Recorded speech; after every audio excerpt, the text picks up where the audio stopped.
Here comes the motherfucking MJG. Pimp type in your motherfucking hood, like that should be understood. We ain't stopping, nigga, nah, we ain't falling, we ain't quit. When you see me wanna stop, nigga, we all bullshitting in this motherfucker. With a sucker rusher, put the things on it, make him see some stars. Then rain on it, keep your aim on it. It ain't all about the hen and the hay. You see me in the streets, I bet you think I wanna play. Look here, I ain't got time. Look at me close, but through all the bullshit, seeing me blind, I got a purpose in this motherfucker. I'm in the show, if I can make it, you can make it in this motherfucker. Ain't no other brother gonna do it for you. He might help, but when it all boils down, still in it for yourself. You got a family, I got a family, and goddamn it, me time to let that real ass man in me take a stand for me. I got plans to be set tight, and ain't shit finna fuck up my plans to get right. Shit might seem way out of reach for folks negative. Better get with better things to touch better shit. You, and all the sneaky shit that your ass trying to do. You been peeping on my pimpin', looking for a downfall. And I ain't gon' even hang around y'all. I found y'all niggas to be false and fake assholes for the thing. What they do? They gon' give it up. Put your hand in my shit, I breaks it off. Ball, yeah. MJG, we gon' get straight out the mind of a nigga who done seen the light up all night, trying to figure out why shit ain't right. Uptight, ecstasy done got the best of me, got me grit my teeth and I can't go to sleep. Feel the beat, bump, bump. Beating up a nigga back, bout to bust out the trunk. We crunk, we dumb. If a nigga want fuckers, want none. Pimp nigga, South nigga, running his mouth nigga. Pull out a map and choose another route nigga. Prisoner of war and I can't get out nigga. Mass face, drop it off like it's a drought nigga. Swab house nigga, big ball and MJ. Space age pimpin', doing it the play away. Underground, independent, making muscling, cause no dough is a no-no. Fuck hoes, let me hold something I can pop in his old. Cold-blooded like Rick with this rap shit. And if a nigga wanna scrap shit, I don't give a fuck. You, and all the sneaky shit that your ass trying to do. You been peeping on my pimpin', looking for a downfall. And I ain't gon' even hang around y'all. I found y'all niggas to be false and fake assholes for the fame. What they do? They gon' give it up. Put your hand in my shit, I breaks it off. Ball, yeah. MJG, we the behold, we black on the whole street. Eat lunch, change clothes, been rolling on Bowling to the side, both doors with plenty of tint. I got my windows black in. Soon as you ride clean, you let them haters back in. Bitches be acting like soap opera. Fuck you hoes, go and see you a dope doctor. Shit that you tryin', baby, I'm already done with it. You be the filth, I be the motherfucking one with it. I got my nuts and my guts and my heart in it. Give me a crack and see if I don't put a part in it. From the start in it, we had hard in it to win it. Thug like tennis, rhyme minutes, finish all point shavers. Bump and grind until we make our shit major. Until then, you can hit me on the pager. 1-800 Big Ball Hip Hop Savior. Remember that, and we gon' keep it on the cool. Smoking that fool and take off. Yeah, MJG, we don't give a fuck. Crossing the sands of Babylon. Point shavers, set traps and ambushes. Space age hoes, you.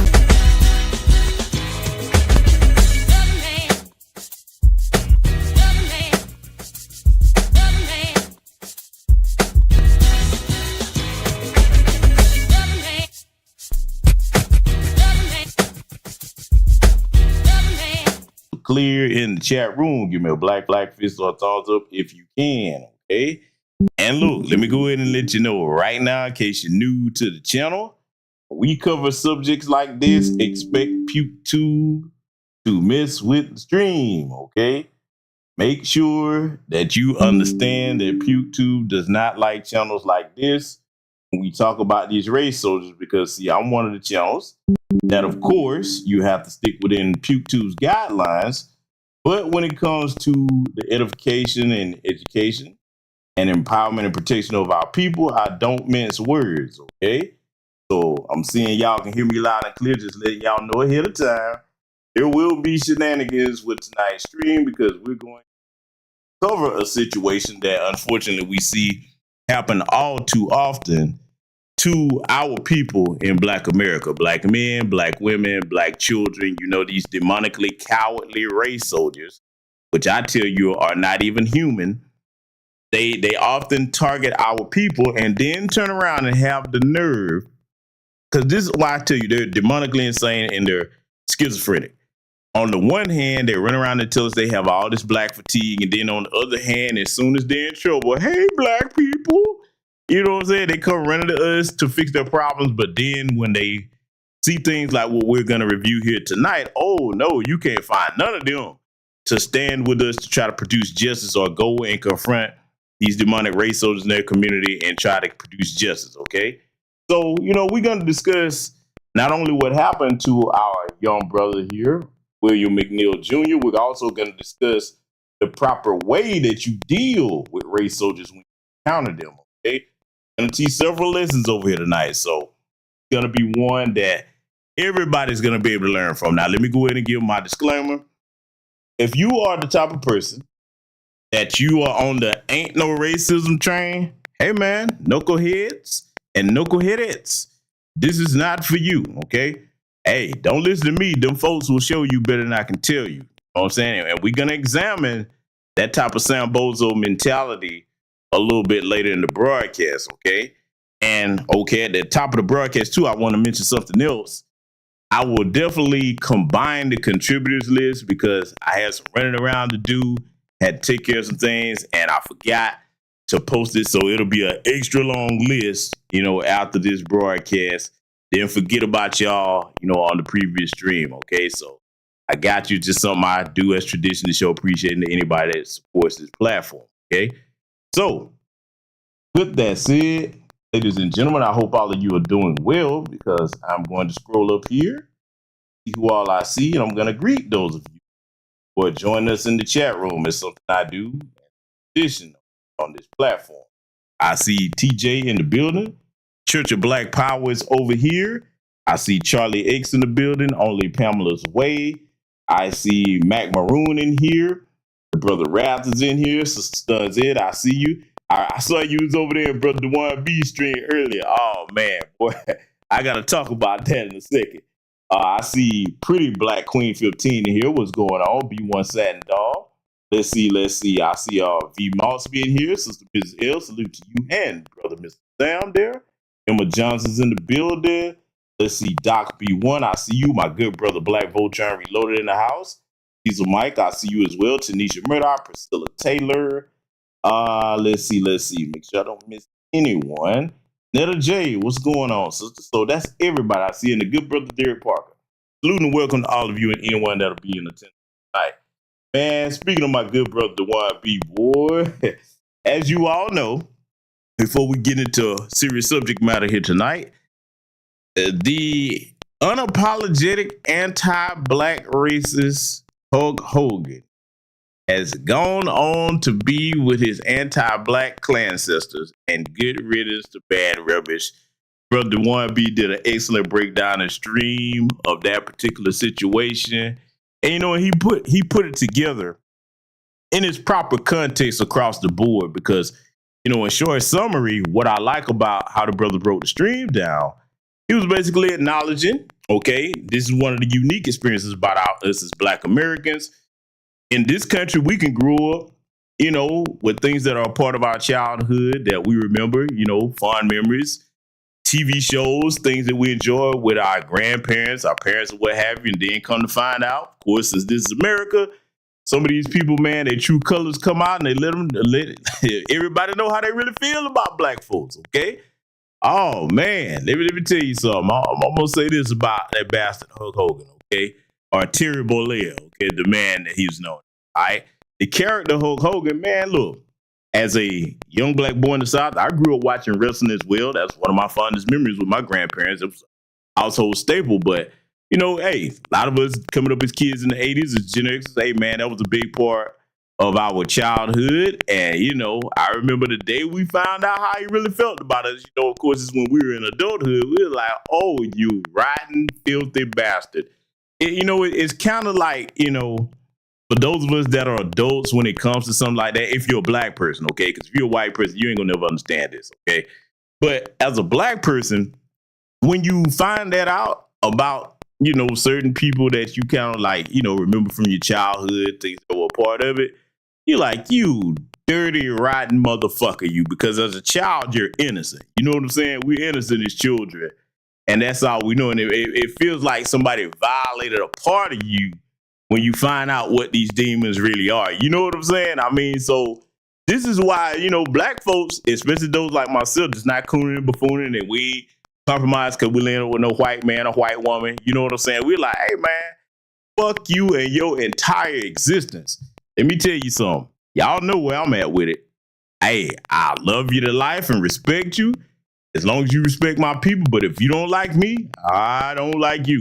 disrespect my people, all we've been through in this country, especially when you see how beloved some of them are. And that's what they don't realize.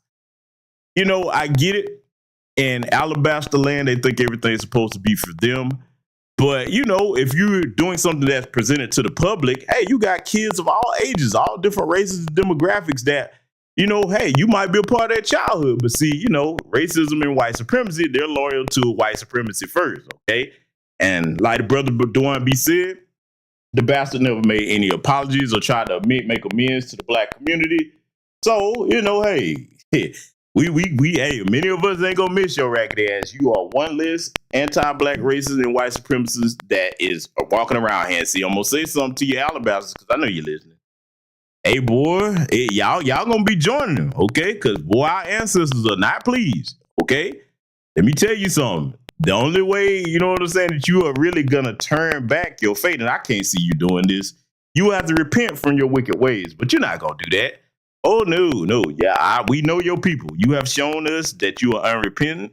You don't have any humanity within you because we've seen how you mock the tragedies of our people, okay? Even the children that are innocent. So don't you dare come over here to black folks expecting any sympathy when your racists and your heroes amongst you die, okay? That would be insanity for us to feel any type of remorse for some demonic bastard like that. And like Brother Dwan B said, hey, hold on to your childhood memories. That's cool, because that goes beyond his character as a wrestler. That was a part of your childhood that you probably experienced with your family. You know what I'm saying? And, you know, like I said, we can separate the two. Like, okay, yeah, I remember your character that into, but you, the person, boy, rotten, filthy piece of shit, and may you rest in peace. That's exactly where I stand on that. But y'all check my brother's channel out, my brother Dwan B. Okay, check that stream out he did, because boy, him and the brother Larry Goodwill, they was giving them trolls the blues over there. Both of those brothers are comedians, professional comedians. So, hey, if you go over there and get the troller, boy, you thought I was bad with it. Shit. Larry had me rolling, boy. Larry Goodwill, brother, hey, man. Him and Dwan get together, they kind of roast each other, but man, when they team up, boy, hey, yo, it's a bad deal. They had the Alabaster trolls crying over there. It is so ironic how they be expecting us to have so much remorse and dignity and sympathy for when their icons fall, especially if they're anti-black racists. We ain't supposed to care about that. We supposed to just give them a pass. No intelligent people does that, okay? So, you know, y'all check that stream out. Like I said, my brother Dwan B, very in-depth and very educated musical scholar, amongst other things, okay? Brother does a lot of good work over there in the West Coast. And you'll always find some educational and entertaining at the same time on my good brother's channel. So shout out to my brother Dwan B. Now, we're going to get into tonight's subject matter, ladies and gentlemen. And before we do that, I want to show y'all something, right? Because we're going to teach how to avoid these types of situations as much as it depends upon us, okay? We're going to do this thing the right way over here. We're going to cover all of it. But I want to show y'all something at the top of this broadcast, okay? So I want y'all to see something, because this isn't the same situation, but it's a similar one. So I want y'all to watch this, and we're going to come back and get started here. Just sitting 100 feet before you turn, bro. All right, go ahead, step out here. No. Go ahead, step out. Hey, no. Step out. You can't do that. That's unlawful. Well, you're under That's arrest. unlawful. You're under arrest. That's unlawful. You're under arrest. That's unlawful. Get out of the car. Arrested for what? For fail to signal 100 feet. You're under No, arrest. you Get out of can't the get car. arrested for that. Hey, what you doing, bro? Get the fucking car. What you? Okay, so y'all saw that clip, right? Now, this is the part where we gonna deal with the white supremacist trolls. Oh, see, you can't say that's racism. He was black. Let me go ahead and let you white supremacists in on something. We say the term race soldier, we're not just talking about you Alabasters. Of course, you're the face of that term. But these anti-black American tethers are the problem. So for all of these people that are talking about, why y'all got to keep talking about them like that? No, when they're in positions and they do things like that, yeah, we're going to talk about you. And look, even if you're a foundational black American and you doing things like that, oh yeah, we're going to call you out. See, that's the difference between us and the tether class. You know, and the own code, none of their BA brothers and sisters that got some sense, they understand where we're coming from. This is why they gravitate to this platform, okay? Now, let's talk about that clip, because we're going to discuss what not to do in these situations. I quote our late great ancestor, Neely Fuller Jr. You remember he always taught us what to do when you encounter these race soldiers. Let me talk to my young black men and my young black women, okay? My people as a whole, but especially the young ones, okay, that don't quite fully understand this system of anti-black racism and white supremacy. When you encounter these race soldiers, even the ones that look like us, okay, because they're rocking our uniform, because you don't know whether that's a tether or not, or if it's some sellout Sambo that is of the lineage, you always first and foremost want to remain calm. And the number one thing that you must remember, you do not try to litigate these things on the side of the road. Let me go over this, and I want y'all to open up your ears and hear this, because some people are like, oh man, this is what you, slow down a second. If you one of them people that you're going to jump to conclusions, I want you to hear me, because I love my people, love y'all to life, and I want you to make it back home to your families, you know what I'm saying, as far as it depends upon you. The race soldiers, even the ones that are melanated, are demonic cowards. They are the biggest, most evil gang in America, okay? When you are dealing with any of them, I don't care what color they are, you better remember something. You don't understand what type of psychotropic drugs these bastards are on. You understand?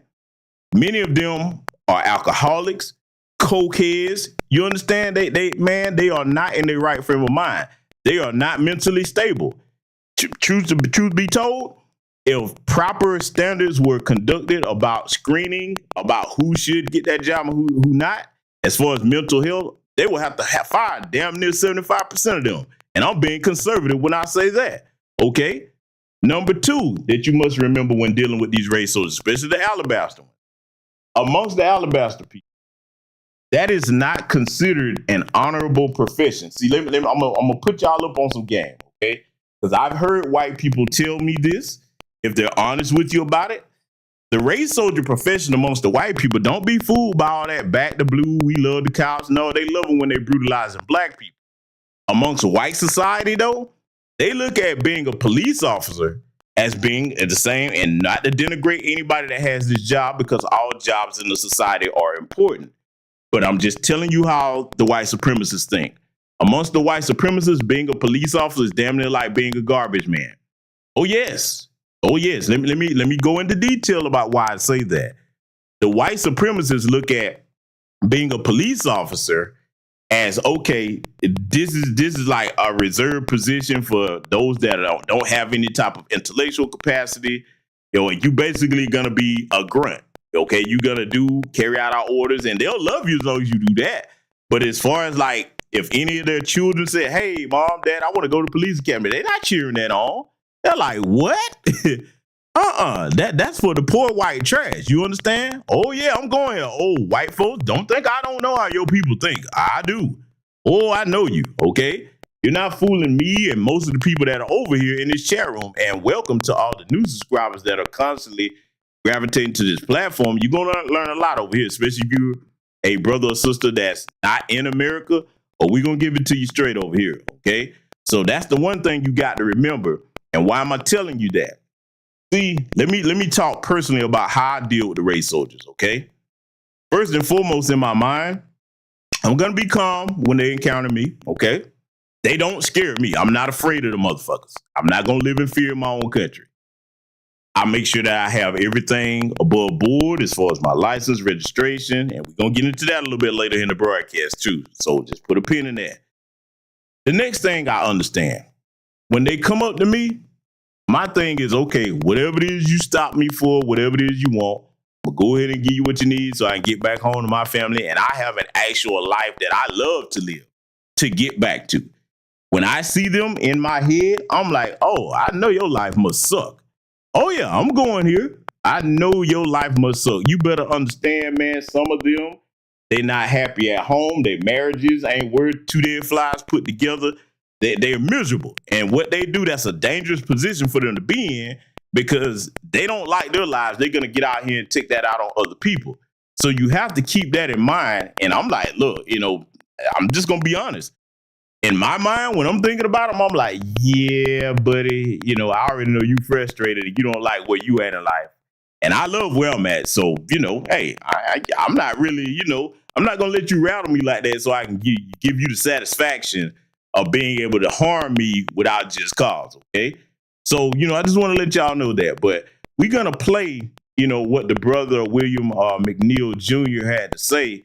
We're gonna start with some words that he spoke with a press conference, and disclaimer, gonna see Benjamin Crump in this clip here, but I want y'all to hear what the young man had to say, and then we're gonna get started breaking some things down.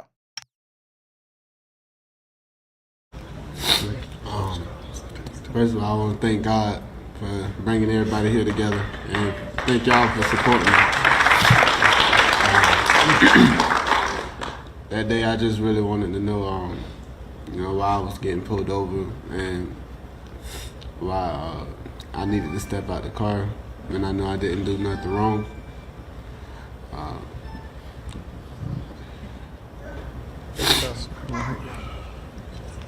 I was really just scared. And yeah, that's it. Okay, and that's enough, William. Yeah. Thank you. So I'm gonna pause it right there. You heard what the young brother said, and he said that he was afraid. Now, this is a conversation that my father, uncle, and grandfathers gave me. Okay, yes, you comply with lawful orders that they give you. Number one thing we were all taught: you do not try to argue no case on the side of the road with the people. Again, keep in mind what we're dealing with now, especially the white ones, and we're not leaving the melanated ones out too. Okay.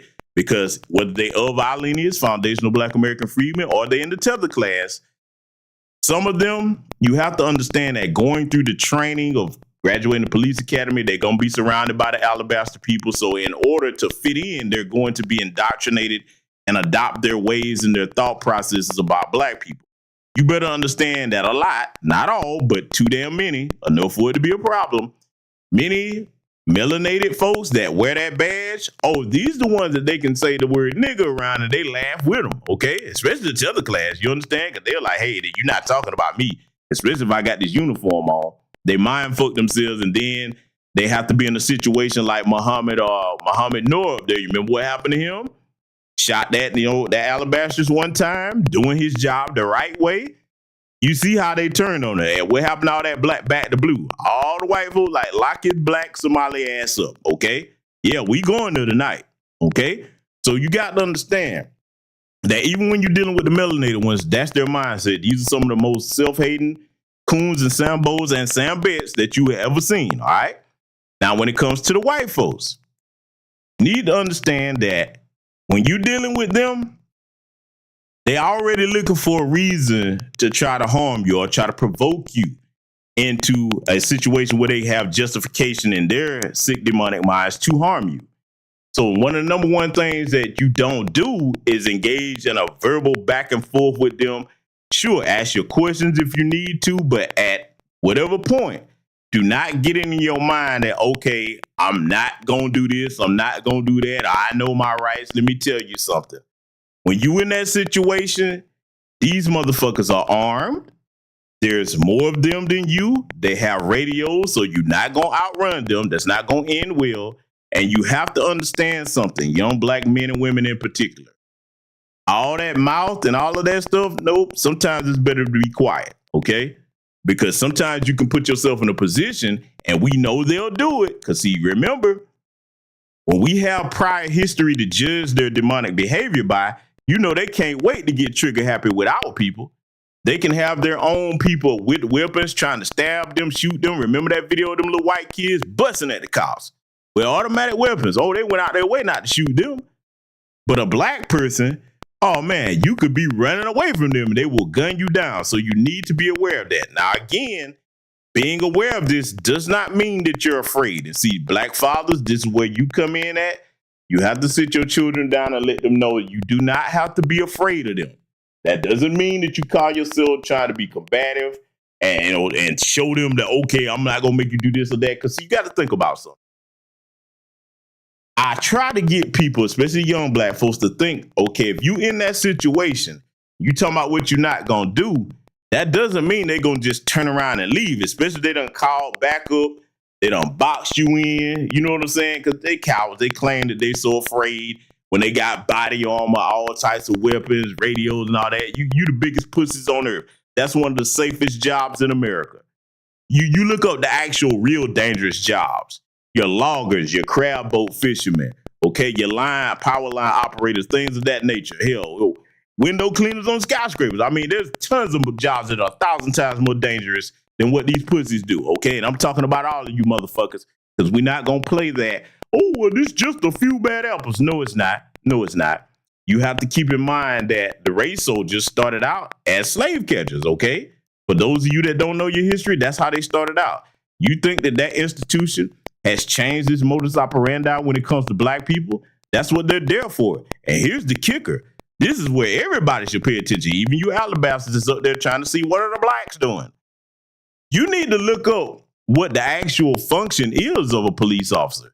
They're not obligated to protect you. See, when you see that motto, protect and serve, ask yourself one question. What does that truly mean? What are they there to protect and who are they really serving? Their main job is to protect property from being damaged. But if you look it up, they're under no obligation to prevent crime or protect you. Oh, this isn't GBS talking. You do your homework on that. Look that up, okay? So now when it comes to my people, when you're in a situation when you're dealing with these bastards, you always have to keep your wits about you and think. Remember that you are basically the equivalent of a prisoner of war in that situation, okay? And you need to act like it. Do not put yourself in a situation where you don't get back home to your family and your loved ones. Always think, and it's better to fight the shit in court than to be trying to fight on the side of the road. You ain't gonna win that. That never works, okay? And it's not the time to be trying to be playing and going back and forth with folks for those that have the mindset, because you playing with your life at that point. These cowards, man, they kill children. You see what they did to our young, precious gem of a child, Tamir Rice, and many others. You see what they did to our sister Breonna Taylor. You see what they did to Sonia Massey. See, those of us that's been covering these stories for years, man, we can remember all the names. We remember all the names. Understand? We don't forget anybody. So you have to keep in mind that, hey, you are precious to your family. It's not about you trying to prove something to these rotten bastards. Let me tell you something. You really want to get their asses? If they're in the wrong, hey, just go ahead, comply with the information. When you get to court, it's better. You be like, okay, you violated this, that, the third, especially if they're being filmed. Y'all know what I always tell you about having your surveillance in your cars where they can't really tell that that's what you got in there and they don't know that's what's going on. Hey, if they're in the wrong, you take that shit to court and you sue the shit out of their ass. Beyond that, start suing the insurance companies that insure these police unions, the ones that insure their weapons, all of that. See, we have to get strategic about dealing with this problem because, see, one of the things that's incumbent upon us as men, and I'm not saying that sisters don't have solutions, but it's upon us primarily as men. When there's a recurring problem, it's up to us to put our heads together and come up with solutions. And that's one big one.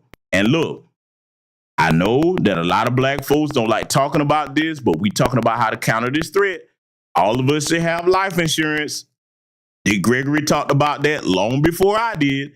All of us have life insurance. That way, if they do keep killing us in numbers like that and these insurance companies have to kick out, you better believe that they gonna speak up without us having to say anything. You think about that, right? See, you have to get strategic when you're dealing with a recurring problem. You have to look at all the parameters, the variables, and factors that go into why this thing happens, and then you go to work trying to find solutions, okay? There's multiple fronts with this, and our entire community should be involved and looking at and assessing the way these race soldiers have treated us historically and look at what we can do with the assets and resources we have today to protect ourselves, okay?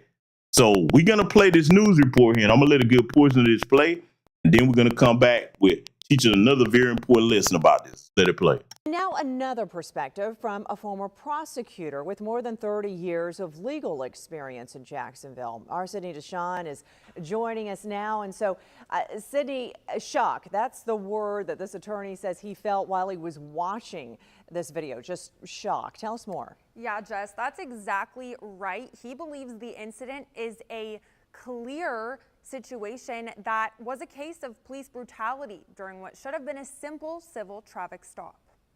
A traffic stop in Jacksonville is drawing national attention after cell phone and police body camera footage has come out. It shows Jacksonville Sheriff's officers breaking 22-year-old William McNeil Jr.'s driver's side window and forcibly pulling him from his vehicle in February. Curtis Ballgetter, a former federal chief assistant prosecutor, calling the officers' actions disturbing. It's a traffic stop, and to have him bust out a window and then smack the young man in the jaw when he's got his hands up and he's being polite. The sheriff's office says McNeil was pulled over for not having headlights on and not wearing a seatbelt. In the body camera video, the officer is heard telling the driver to get out of the car several times. The driver did not. They also told him they would break his window. Body camera video shows McNeil asking for a supervisor, and then police break his window. The punch through the window is incredibly violent, and then they keep punching him when he gets out. Why? There's 4 officers, they're big guys. And he's not fighting them. The arrest report states McNeil reached toward a knife on the car's floorboard, but Ballgetter says the videos do not show that. They're false claims. It's really a part of the efforts to justify what they've done. They beat up a young man. Let's look for everything we can to try to justify what we've done. You know, the video is crystal clear. Hands are up. Knife's on the floor. He's not reaching for anything. Sheriff T.K. Waters addressing the knife in a media briefing. I'm not trying this case in front of the public. I'm trying to give the public the information in context of what happened. No one saw his hands at that point. Don't know what happened from there, but that's part of the investigative process. Ballgetter says even if someone disagrees with police during a traffic stop, their safety should come first. My advice to folks is if a cop tells you to do something, do it. Deal with it later, but don't put yourself in any position where you're now in harm's way of being harmed by the officer. McNeil's attorneys point to his injuries, including stitches and chipped teeth, as evidence of excessive force. The sheriff says the state attorney's office did not find the officer's actions violated the law, but Ballgetter disagrees, saying, now let me pause it right here, okay? Because I let that play for a good bit so that y'all get all the information. You see this attorney here, this white guy, he's acknowledging that the shit was wrong, but you heard them just say they did their own investigation. Isn't that some organization that get to investigate themselves? And they be like, we didn't find any wrongdoing. Now, with everything that we saw, they're going to tell us that nothing was wrong with that. And they wonder why in 2020, when they murdered our brother George Floyd, they turned up. Let me tell y'all something right now, man.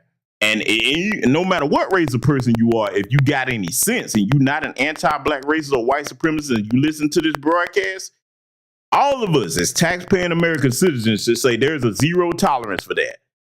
You don't get to do that. You don't get, see, notice this. They didn't do that to Dylan Roof. Oh, we going here. Oh, if you're a white supremacist, you ain't gonna like this one tonight. Oh no, you thought I went in last night. Oh no, we gonna let y'all have it tonight. When these bastards and these school shooters kill black people like Dylan Roof and the rest, okay? Then you look at Peyton Gendron, they don't punch on them and shoot them at all. Oh, they go out their way to take them in alive and make sure not a hair on their head is harmed, and they even feed the no good demonic bastards, okay? But you gonna look at this video, what happened to this young man, and say there was nothing wrong?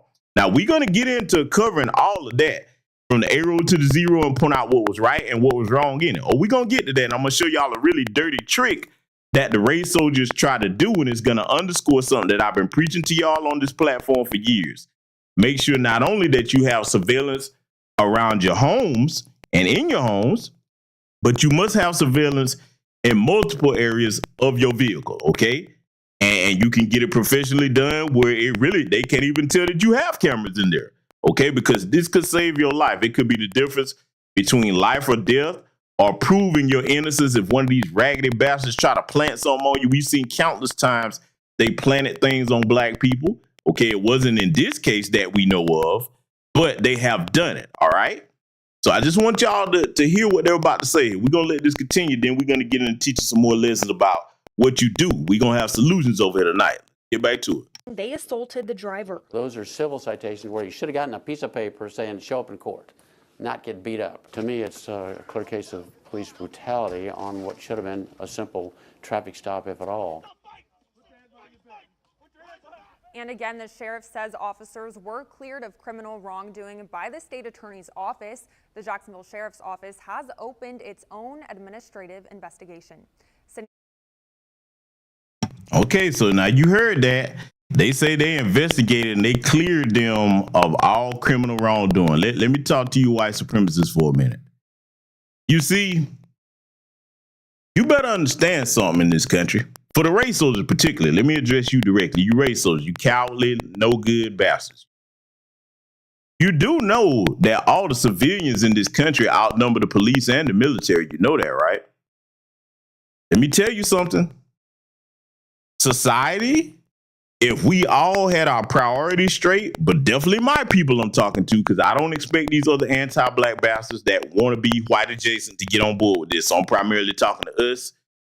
There should never be another time where any of us, if we're present as a group, sit there and watch them do something like what they did to our brother George Floyd and just watch them murder one of us in front of us. That is not justice. That is not police work. That is anti-black, white supremacist, lynching, and murder. That's what that is. Well, it comes a time where you're going to have to say, no, we're not going to allow you to do that. Okay? We're not going to allow that. And see, in this particular case here with William McNeil Jr., like I said, we're going to get to analyzing exactly what happened, and I'm going to show y'all that dirty-ass trick that they tried to pull on the race soldiers footage. Oh, I'm going to cover all of it tonight. But see, you got to understand something. To my young black men and women, when it comes to these particular situations, you got to realize that there's certain triggers with these race soldiers. You cannot engage them the way you engage your peers, okay? Because again, I'm just going to be blunt. It's going to sound like I'm being hyperbolic, but we've seen what they have done over the years. These are not mentally stable human beings. Do you hear me? Most of these motherfuckers are drug addicts, alcoholics. They batshit fucking crazy. And they got all type of psychological disorders that they sweep under the rug. See, you need to understand something. That's not an accident that they have these damn psychos in their position. See, you got to understand the totality of why the white supremacists really look down on that particular profession. They're like, hey, take the most mentally unstable amongst us and you put them out there as guard dogs to attack the niggers. We're just going to call it what it is. That's what you do. Because they don't treat any other groups like that. No, they don't. And I don't want to hear you white supremacists crying, talking about they kill more white people every year than black people. Yeah, and look at what it takes for them to kill them too. And while you on that, there's a reason why they really have to turn up on you, even though they go out their way not to do it, even if you stabbing or shooting them. You, why you like to talk about stats, right over here talking about black people and crime, y'all have the highest rates of killing police officers. It ain't black folks that's trying to kill them, it's you. Oh yeah, we going there. So all that back to blue stuff, nah, don't you believe that? The white supremacists hate the police. Who with the video? Look at the videos that you see of them always fighting and getting into it with the police because they know they're white and they not gonna just blast them and blow them away like that without great effort. You understand? Even if they threatening kids. Remember the Uvalde shooting down there where there was that white supremacist, white Hispanic was killing them kids, and they punk ass talking about, oh, we got a dangerous job. They all of them outnumbered. They got body armor, backup radios. They sitting out there scared to death to go in. But you love abusing black people. It took one U.S. Marshal by itself to go in there and handle business and save them children's lives. You bunch of fucking pussies, you. Don't you ever expect me to respect you. I don't respect you. But at the same time, I acknowledge you for what you are. And I'm going to teach my people how to be safe dealing with you, okay? So speaking to young people, I want you to hear your brother. Hear your brother, Uncle Shark, okay? That's right. I want you to hear what I'm saying. All of us who are older than you, we've been your age at one point in time. So we understand what it's like to be a young person. You feel like you're defiant.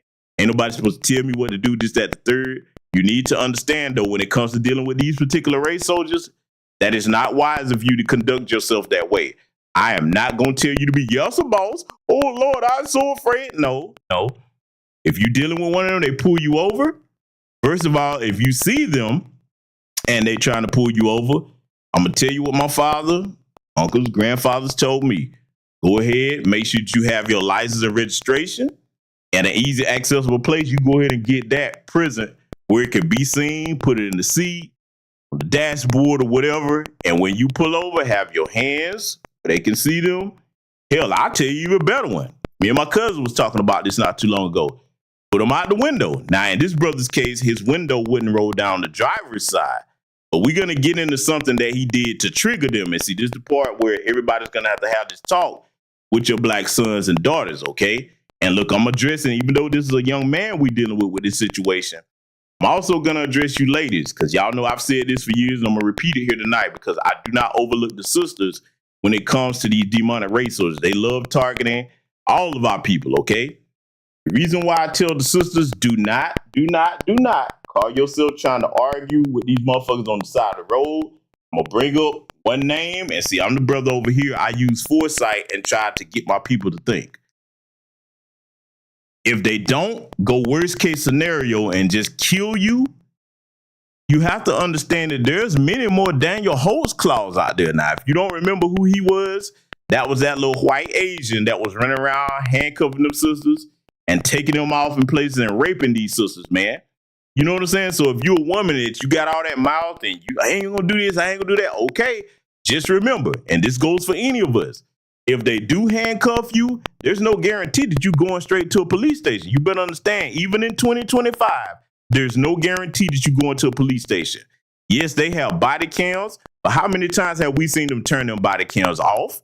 Okay?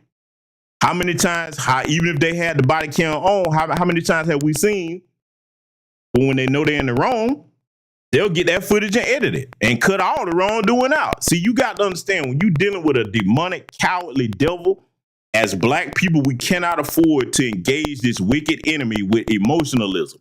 You must think, okay? You must think. Thinking keeps you alive, okay? Now, is there a time to defend your life and your personhood against them? Oh, yes, there is. Oh, don't think that I'm telling you to just take anything they do. You understand me? We're going to get into that a little bit later, okay? But, I mean, I definitely wanted to take the time to admonish the sisters about that, because now I know it's going to be some hard heads going to hear what I just said and overlook that and think that, okay, now I'm going to tell them this, I'm going to tell them that, okay? And I'm going to say it again. If they do arrest you and put you in a car somewhere, man, they could take you anywhere. See, you got to understand that when you are in their prisons, okay, if you give them, you know what I'm saying, or trigger them and give them in their minds just cause to arrest you, and they take you somewhere, you got handcuffs on, and it's a bunch of them good old boys, okay, or girls, because the white supremacist female is even more worse than the white supremacist male race soldier. Oh, yeah. When they put you somewhere, there's no guarantee that they're going to take you, like I said, anywhere that anybody ever see you again. They could all agree that they just going to say, hey, we fear for our lives, and you could go missing. And all of them will cover for each other, because you got to understand, many of them are related to judges and politicians. You understand, especially down here in the Deep South. Okay? So you have to really have your wits about you when you're dealing with these people, okay? But see, we're going to get into something else. I want y'all to listen to this, because I want you to hear these words from somebody far wiser than I am on how you deal with the race soldiers.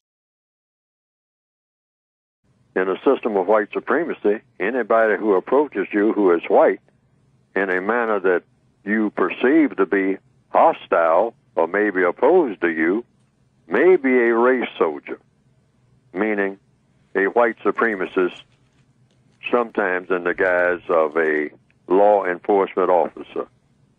So, if that person is really, in reality, a race soldier, expect to be killed. Expect to be killed. And if you are not able to protect yourself, then you have to comply. Look at it as a guard coming up to you in a prison, which you're already in the prison, meaning the world. You're already in the world. So you're already in a prison system, in the system of white supremacy. You have color in your skin. You're approached by somebody in a semi-hostile manner or in a hostile manner or in something you perceive to be hostile or opposed to you, and that's how you perceive it, and the person is white, and the person is armed, you are at a disadvantage. Act like it. Don't act like you're in utopia, that you're in a pleasure palace. You're in a prison. Act like a prisoner. You're already taken prisoner. Taken as a prisoner. Yes. Right. You're already behind the barbed wire, whether you're looking at it or not. That's where you are. Yes, sir. You're restricted. That's all a prisoner is, a person that's restricted. Restricted on the basis of what? On the basis of color. On what you can do, what you can say, where you can go. how you can act. You're restricted. Okay. Be aware of that 24/7. All right. Every breath that you take, Every breath. wherever you happen to be on the entire planet. Now, for those of you that are new to this platform, whether you Foundational Black American or non-FBA, that was our ancestor Neely Fuller Jr. If you're not familiar with his work, you should acclimate yourself with it because it is actually life-saving. His work, Dr. Francis Cress Welsing, Dr. John Henry Clark, many of these scholars that you hear us talk about, we do this because their work is literally life-saving for black folks in America and anywhere on the planet that you're dealing with white supremacy. So now I want to point out two things that the elder said before we get to looking at a couple of things here with our brother William McNeil Jr. When the elder said expect to be killed, let me tell it to you like this. What he's saying is expect when you dealing with the race soldiers, expect for them to have killing you on their mind. Yes, we know what these laws are on paper, but again, think back to what I told you. Many of them are on all types of psychotropic drugs, alcoholics, mentally unstable, and then you add anti-black racism into that mix. They're looking for a reason under these so-called laws to justify them killing you and taking your life.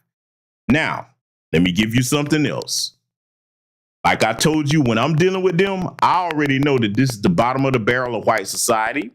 In addition to all the things I just said, let me give you young black people, men and women, some incentive about not handling things a certain way when you're dealing with them as far as trying to be willfully combative. You have your whole future ahead of you, especially a young black person, okay? Young black man and young black woman, you have your whole future ahead of you. That cowardly race soldier, and I want you to cement this into your mind, burn this into your mental Rolodex, what I'm telling you. That cowardly race soldier, male, female, even the melanated ones, that's as far as they going in life. You hear me? When you make it out of that encounter, hey, they give you a ticket, cool, you can fight that in court. But when you come, you're not letting them rattle you any kind of way to the point where they're like, see, we was looking for you to do that. Tell yourself this, when I leave this encounter, this fucking loser is going to go back to their worthless life and I'm going to go on to be winning. Living well, going far beyond what they had to settle for in life. You understand? That's the way I want to give you some extra incentive to not handle things a certain way. Because see, I want to play this. I want you to keep in mind what the elder Neely Fuller Jr. said. We're going to play this clip again at the beginning here that I showed you all before we get into analyzing what happened to William McNeil Jr. So I want you to look at this clip one more time. And I want you to tell me if this lines up with what the elder Neely Fuller Jr. said to do. You gotta activate your signal 100 feet before you turn, bro. All right, go ahead, step out here. No. Go ahead, step out. Hey, no. Step out. You can't do that. That's unlawful. Well, you're under That's arrest. unlawful. You're under arrest. That's unlawful. You're under arrest. That's unlawful. Arrested for what? So fail to signal 100 feet. You're under No, arrest. you Get out of can't the get car. arrested for that. Hey, what you doing, bro? Fucking car. So you got to understand when that melanated race soldier, yes, we gonna call them what they are. When that melanated race soldier did that, we have to encourage our young black men and women to think, hey, if you already got that on camera and this bastard's in the wrong, if he made up allowing you, hey man, sometimes you have to understand that when you have the advantage, you silently smile to yourself. Look, I'm hoping that you would do that.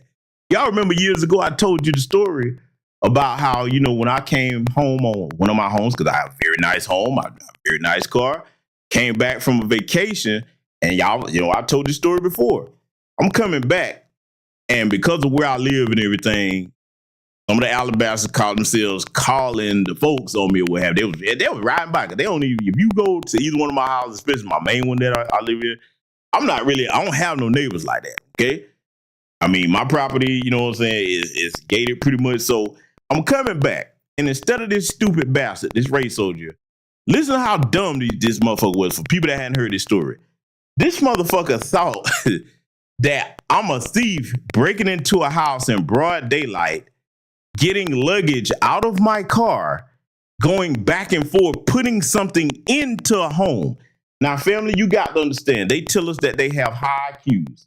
Motherfucker, who break into a house and put something in the goddamn house? Now, this motherfucker came upon my property. I didn't get irate or upset or anything. I was like, hey, man, what's the problem? Oh, there's a complaint. Somebody's breaking into a house. You know the bullshit. So I said, listen, man. I said, I live at this house.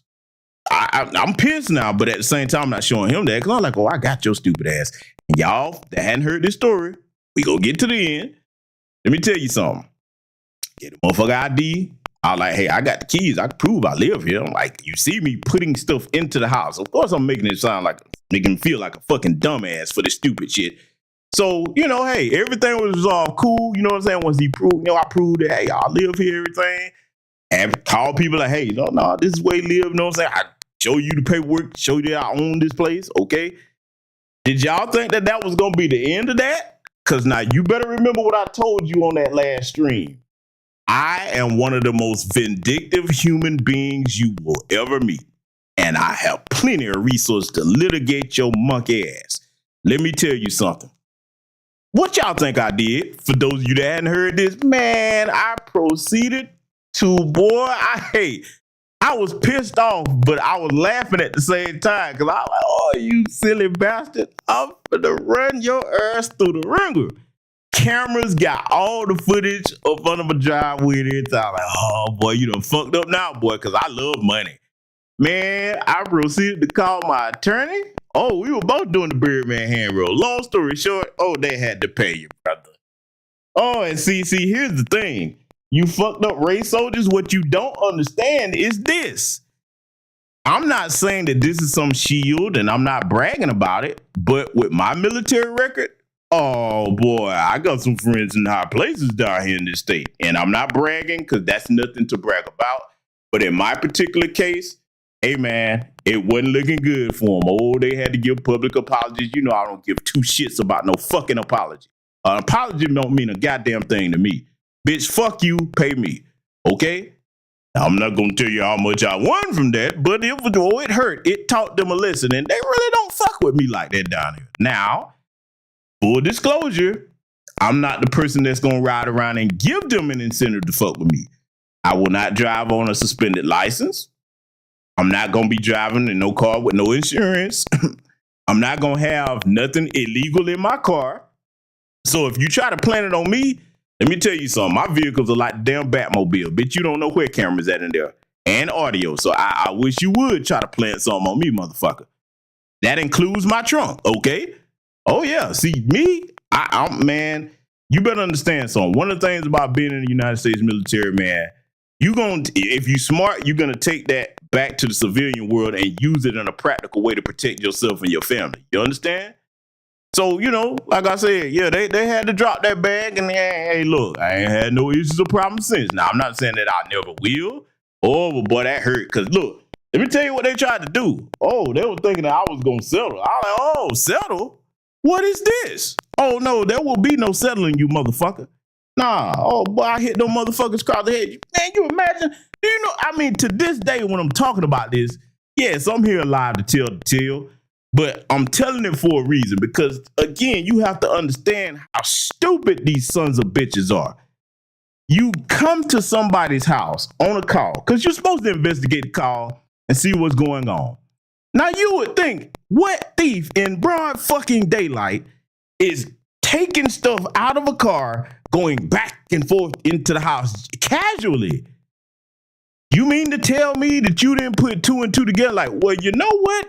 Well, maybe he lives there. Oh, no, he's a nigger. That's too nice a house. Look at this car. He's probably on drugs. He probably bopped some white person in the head and stole their keys. Man, fuck you, man. Boy, y'all don't understand. Boy, that shit pisses me off every time I think about that. But it worked out in my favor. And the bottom line is, had I been irate or belligerent, and I had the right to be on my property, but see, you got to understand the things that I had in place. I already knew the son of a bitch was on camera. He didn't know, because even the cameras on the outside of my home, you can't tell where they're at unless I tell you. Oh, yes. Look, let me tell y'all something. Before we get into this, I can't tell y'all what to do, but I'm going to tell you what I do, okay? Just like the United States government, biggest expenditure is defense. so is mine. You hear me? You think that I wasn't going to bring that back home and apply that in my own life? Okay. Oh, yes. Surveillance, security. Oh, yes, man. I'm sitting here like, you silly son of a bitch, boy. I'm like, I'm pissed off, but I'm like, I know you, boy. You know, so I'm saying you have to set yourself up in a way where when you're calm, you know you've stacked the odds in your favor as much as you possibly able to. You see what I'm saying? Now, I get it. What I'm talking about might sound like overkill to some people, but ask yourself this question if you think that. What happens if you are in a situation like that and then you don't have that? Let me tell you something that my grandfather passed down to all of us. It's better to have it and not need it than need it and not have it. You know what I'm saying? I'm telling you, I live by that. Now, I get it. Everybody, ain't going to see things the way I do, but I'd rather be over-prepared than under-prepared. So, you know what I'm saying? You got to think that surveillance, that could be the difference between life or death, okay? Whether they try to plant something in your car or around your house, all of that matters, okay? As black people, we have to think offensively, okay? We have to think offensively, meaning you have to do what's necessary to protect yourself before, key word, before you get into these types of encounters, okay? So, again, we are definitely not blaming our young brother, William McNeil, because that was wrong, even though he did make some mistakes. That still did not give them the right nor justify what they did to this young brother, okay? So we're going to walk through this, and we're going to look at what happened here. And like I said, I'm going to show y'all a dirty trick that the race soldiers tried to do when they released their footage. You're going to see a clear difference. I don't know if all of y'all have seen this or not, but we're going to point it out over here. So we're going to get started analyzing the first incident that all of y'all probably have seen. Let's get into it. Pulled me over. He walked up, opened my door because my window don't work, right? Okay. And then I said, so what I did wrong? Yeah. He said, well, for one, your headlights are off under this weather. I'm like, okay. There's multiple people headlights off, first of all. And then okay, so let's get started early, because see, let me talk to my young black men and women, okay? And all of my people, but definitely the younger people that saw this, because see, this thing we got to make sure we do is Gen Xers, okay? Since we're the eldest of the modern generations, we cannot act like a lot of the goddamn boomers where you don't try to educate or help the younger people, okay? We can't do that as Gen Xers, okay? So the first thing that I noticed here when he said, he let them know, hey, look, I couldn't roll my window down. Understandable. You're supposed to do that. But then when he told the reason that they called themselves pulling him over, the young brother, and I don't know if his father's in his life or not. I don't know if he's been taught the things we're talking about, but we're going to use this platform tonight to educate any young black man or woman that's listening to me. The first thing you have to understand, remember, you're dealing with a demonic, cowardly race soldier. Chances are the greater majority of them are on some type of drugs, alcoholics, okay? They don't like black people, and they're looking for a reason to actually kill you, okay? Now, does that mean you be afraid? No. What it does mean is you're not dealing with an intelligent, rational human creature. So when he said, hey, there's other people out here that's got that, young brothers, young sisters, it doesn't matter if it is other people out there that's got that. That's not going to make them say, oh, okay, well, there's other people out here that's got that. We'll let you go. No, they picked you. See, let me give you an unfortunate truth about being black in America. And this is why when Kamala Harris and Tim the Gum Scott, looking like that damn carrot off Fat Albert, talking about America is not a racist country. Yeah, the landmass isn't racist, but these white supremacists are. You need to understand something. All of us, no matter what tax bracket we're in, we get up and go outside the confines of our home, dealing with one of these race soldiers, whether you're doing everything right or whether you actually are in the wrong. They wake up and you just might be the black person that they picked to try it with today. You understand?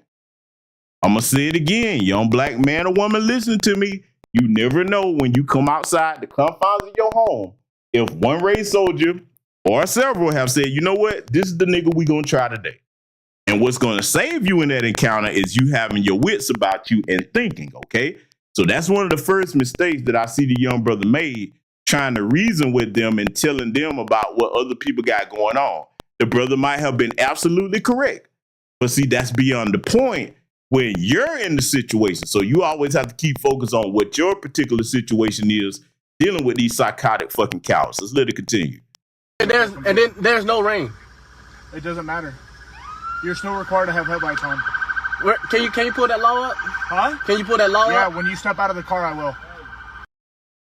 Okay, so see again, the mistake the young brother's making, he's going into trying to like rationalize with them and negotiate with them. Now keep in mind what the elder Neely Fuller Jr. said, you on the side of the road. They got all the advantage in the world, okay? They're armed, they can't wait to use it, they trigger happy. It's more of them than you, they got radios. And even this discourse right here, young black men and women, listen to what I'm telling you. Even this calm discourse that he's having, asking questions, ain't nothing wrong with that. But you got to understand that they will report that as you being hostile, okay? Believe it or not, that's how they see that. They like, oh, you being hostile. And they already can tell once you start questioning stuff, because see, you got to ask yourself this question. Even if he did pull up the law, in their minds, they are the law at that particular time. So even if he did pull it up for you, which they ain't gonna ever do nothing like that. So that's like, you got to understand that when you're dealing with these race soldiers, you want the encounter to be as quick as possible, as smooth as possible, so you get these fucking demonic, cowardly losers out your face so you can go back home to your family and continue living your life and having the future that you meant to have. Because their future, that's it. These motherfuckers that's in these uniforms, they ain't going no further than this. You better understand when I tell you that. That's it for them. Every hope and dream that they had, they didn't aspire to be that. Some of them had to get this job because they're looked at as the white trash of society. So they're already angry about having a lower tier in the system of white supremacy. See, that's exactly how they look at that. You doubt what I'm saying?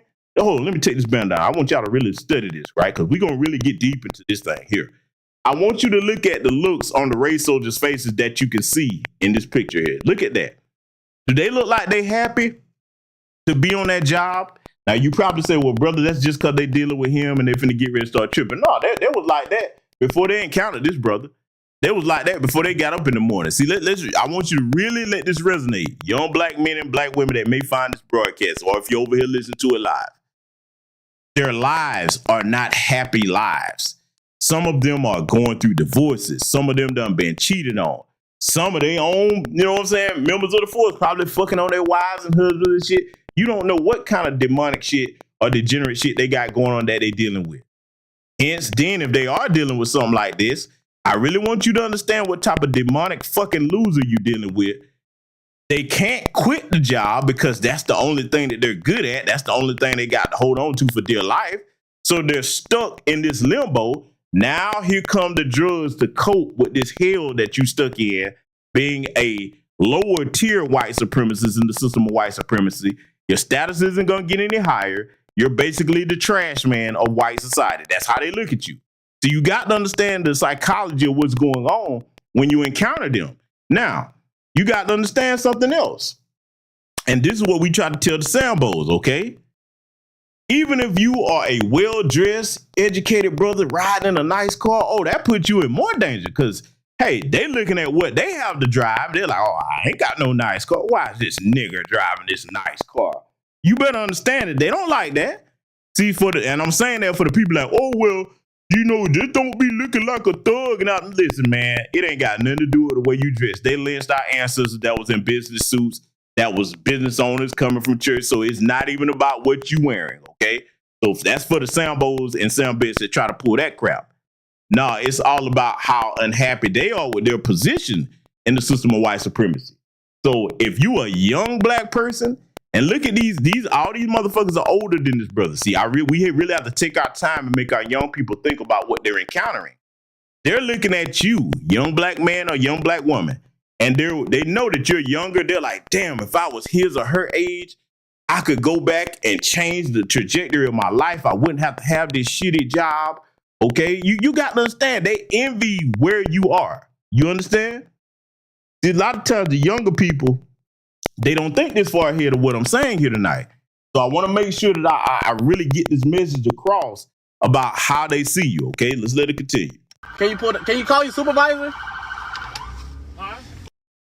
Okay, so nothing wrong with that. Can you call your supervisor? Okay, nothing wrong with that. No problem with that at all. Can you call your supervisor? All right, go for it. Exit the vehicle now. Exit the vehicle. Show me your hands. Here.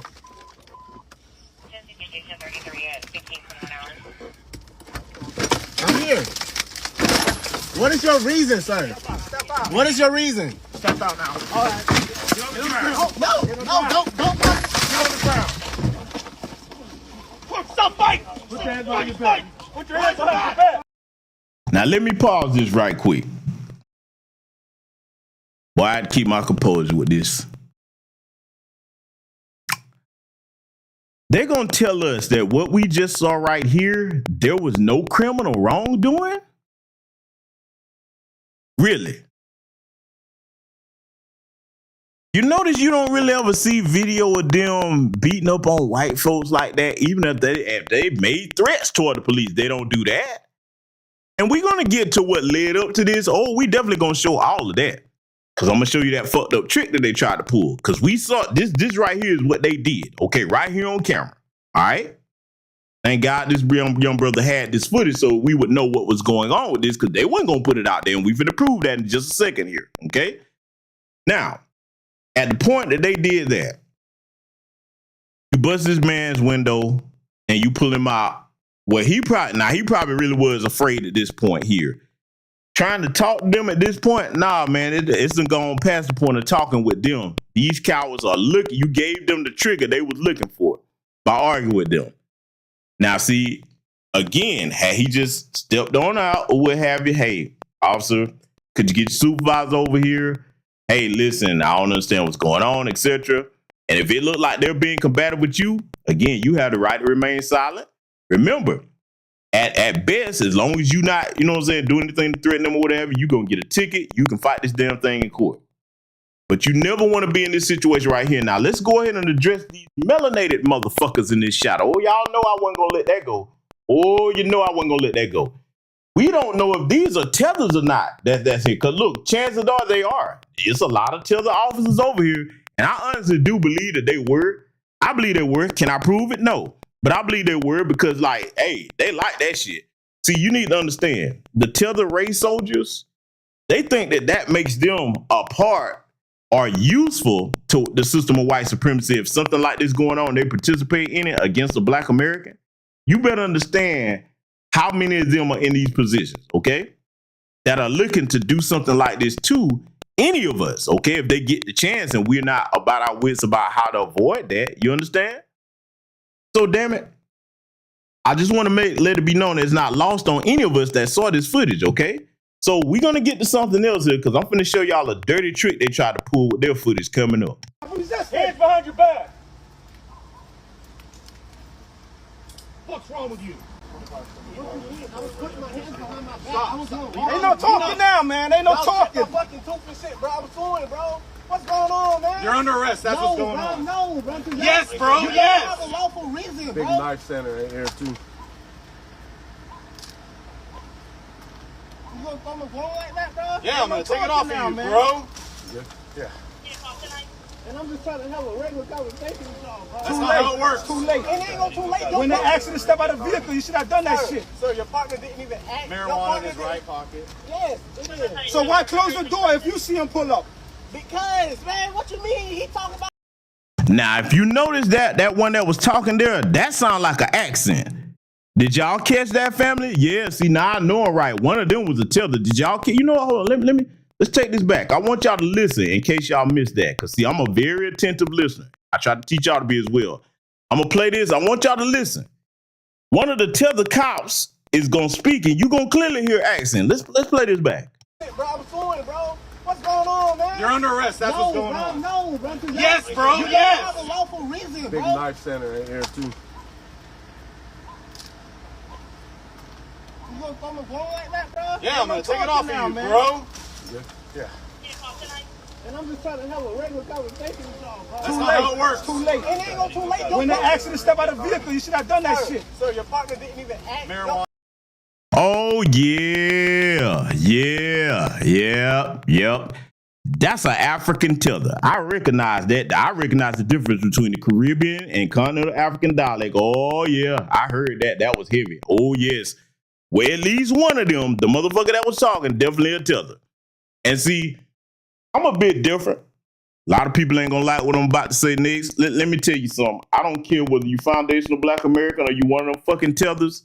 I hope every melanated motherfucker that was out there that didn't try to stop them from punching that brother, because if you got him out the car, you ain't got no right to punch him. He ain't trying to fight you. I hope all of you motherfuckers catch the most painful cancer on planet Earth and die a slow, rotten, filthy death. I have no remorse for any of these motherfuckers that join in and do something like this to any of our people, whether you foundational Black American or not. None of us as taxpaying Americans have the right, they don't have the right to treat any of us like this, okay? Did the brother make some mistakes? Yes, he did, but damn it didn't warrant you doing this. And I meant what I said with that. I ain't telling nobody else to feel how I feel or think how I think. That's what I think about it. We gonna get to something else with their footage though, because I'm gonna show y'all what they tried to omit. And then it's gonna underscore again what I've been telling y'all for many years. Make sure that your vehicles are fitted with surveillance. Not just your driver, dash cam, and all that. No, you got to take a step further. You need more than that. As far as surveillance in your car and definitely around your homes. Let it continue. In his right pocket. Yes. So why close the door if you see him pull up? Because, man, what you mean? He talking about arresting me and stuff, bro. I didn't do nothing. It's called resisting, idiot. I didn't do nothing wrong, sir. Can you back me up to the car so I can clean up? Shut up.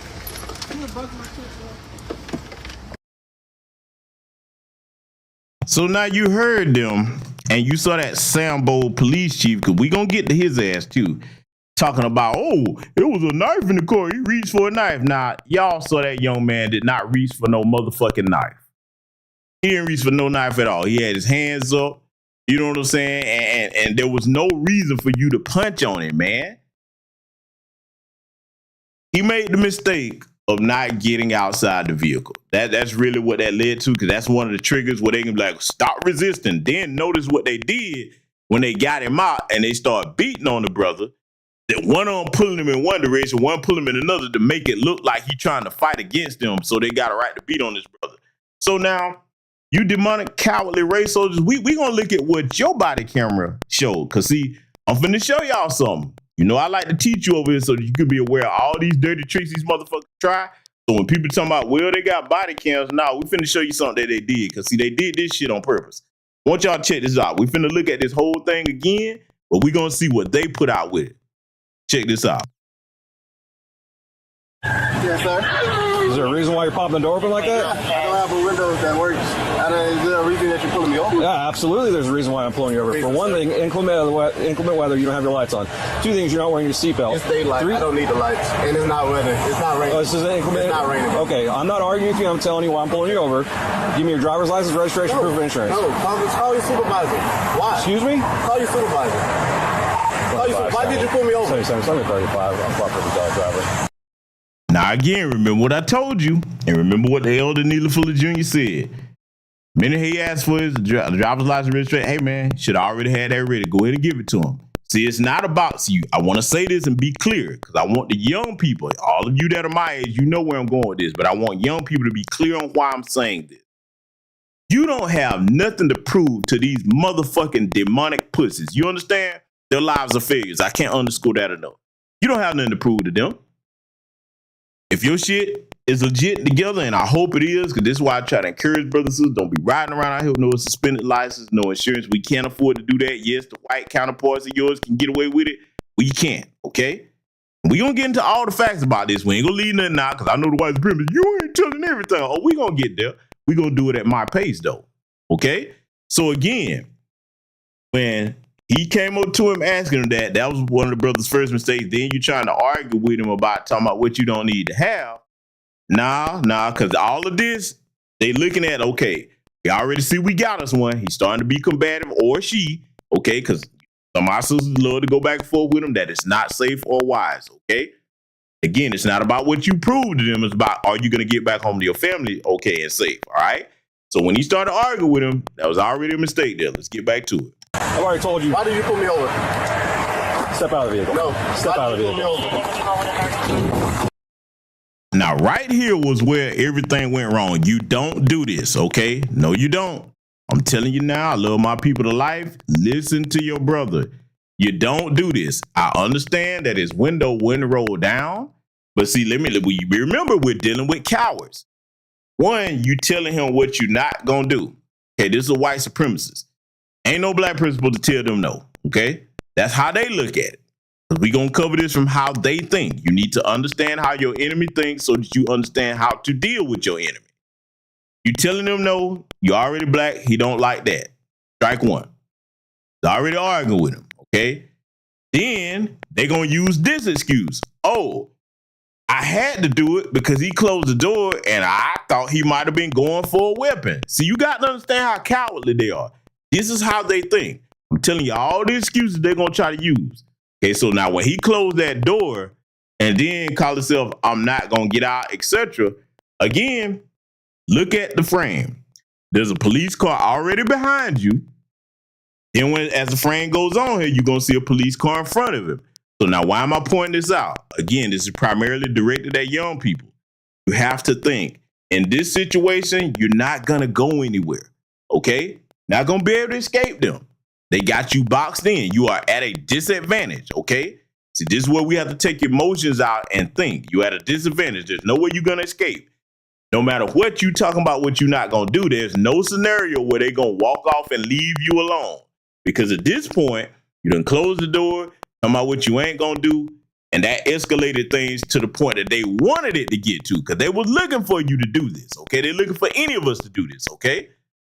So I just want to make sure we clear on that, all right? Because we're going to discuss what not to do. We definitely going to get into what these race soldiers are about to try here. It's coming up shortly. I want y'all to watch this.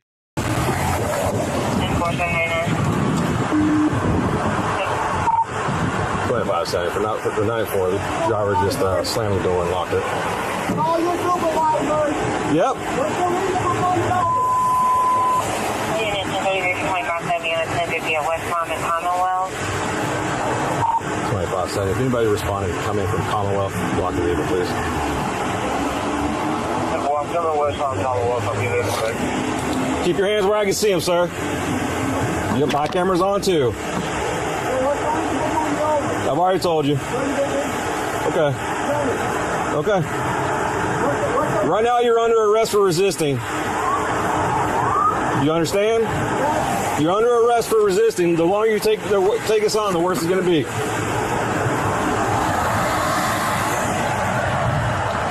Keep your hands where I can see them, sir. Okay.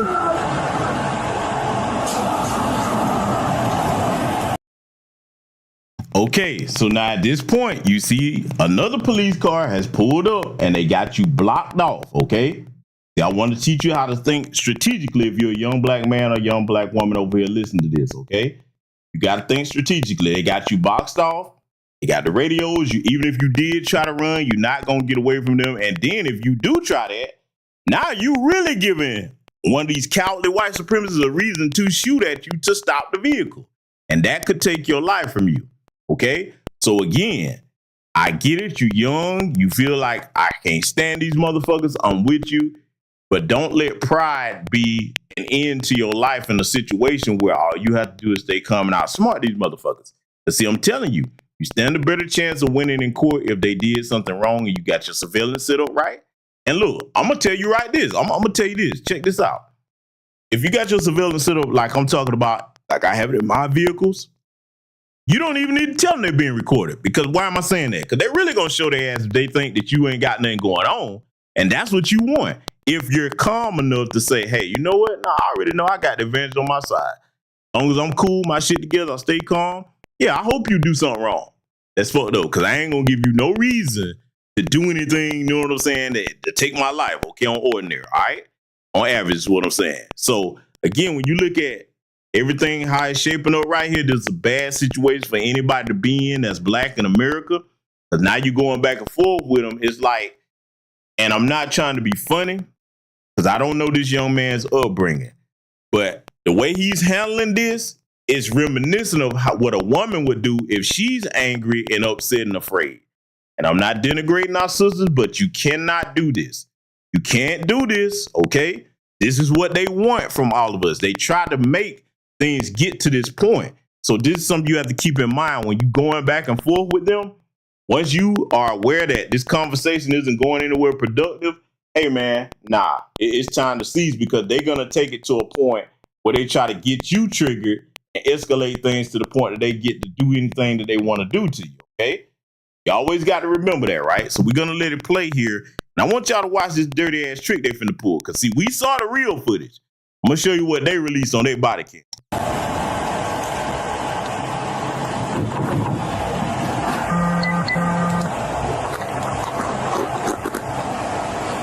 Sir, this is your last warning to open the vehicle and exit before we're going to break the window. Open the door and exit or we are going to break the window. Open the door and exit or we are going to break the window.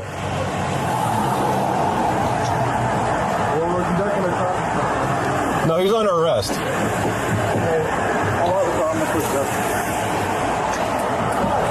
Open the door and exit. You are under arrest for resisting. Open the door and exit. You are under arrest for resisting. Now, let's be clear, because we need to make sure we teaching our young black men and women about this. Like I said, those that are my age, you already know what I'm about to say, but maybe some of them don't. We want to try to prevent them from being in this situation. Reason the race soldier is saying that over and over again on the body cam, because the minute that he closed that door and step out, to them, that's resistance. See, I'm breaking this down this way for a reason. Some of our young black men and women probably really do think resisting means something physical. Nah, the minute that they tell you to do something and you don't comply, that's resisting. Even if you didn't touch them and they didn't touch you. I know that's crazy. I know that sounds fucked up. We're telling you what they think and how they go about it. That's their protocol. Doesn't mean I agree with it. I'm telling you, this is how they see it. The minute that he closed his door, no physical contact was made between the two of them. Oh, you're resisting. Fact of business, in some instances, they will take you having a conversation with them. If it gets to an antagonistic point, they take that as resistance. I know, but again, we're dealing with demonic cowards here, okay? So I just want you to know that the race soldier's he's saying that for a reason on his camera so that it can justify what they're getting ready to do. Because see, at this point, they already knew what they was finna do to him. They already knew, okay? And see, our young black men and women, they don't understand that the minute that you do this, all of them have practiced this. See, you got to understand, they sit around, probably around some of the tellers. I'm pretty sure it's happened. They sit around and joke about what they would do if something like this happened. Don't you know this has been joked about many times and they laughed about the things that they've done? And I guarantee you, all of them, even the tellers, if you look into their service record, they probably been running around mistreating, brutalizing people. A lot of them, man, have illegal shit going on. You know what I'm saying? So, I mean, hey, you got to understand that when they encounter you, they already got the game plan together. Let's let it continue. Open the door and exit. You are under arrest for resisting. Open the door and exit. You are under arrest for resisting.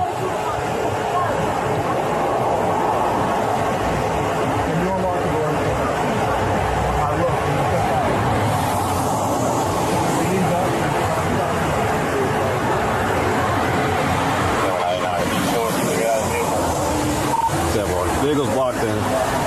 He's locked it up. He's putting the window down on the passenger side to talk to 2574.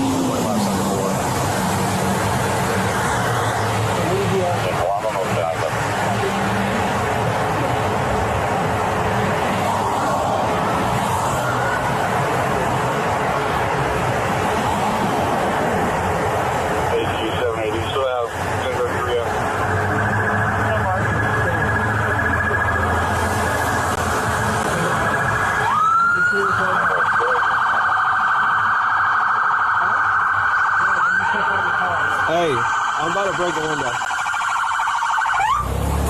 I'm about to break the window. All right, go for it. Now, to go to show you how cowardly they are, this is one young black man in this car. You can say what you want about the mistakes he's made so far, but this is one person. 1, 2, 3, 4 units that we see in this footage are here to deal with one person. I could see you having 2, but 4? Again, when I call them cowards, this is the reason why. Okay? I could never respect these motherfuckers at all. You got 4 units, multiple officers to deal with one person? Really?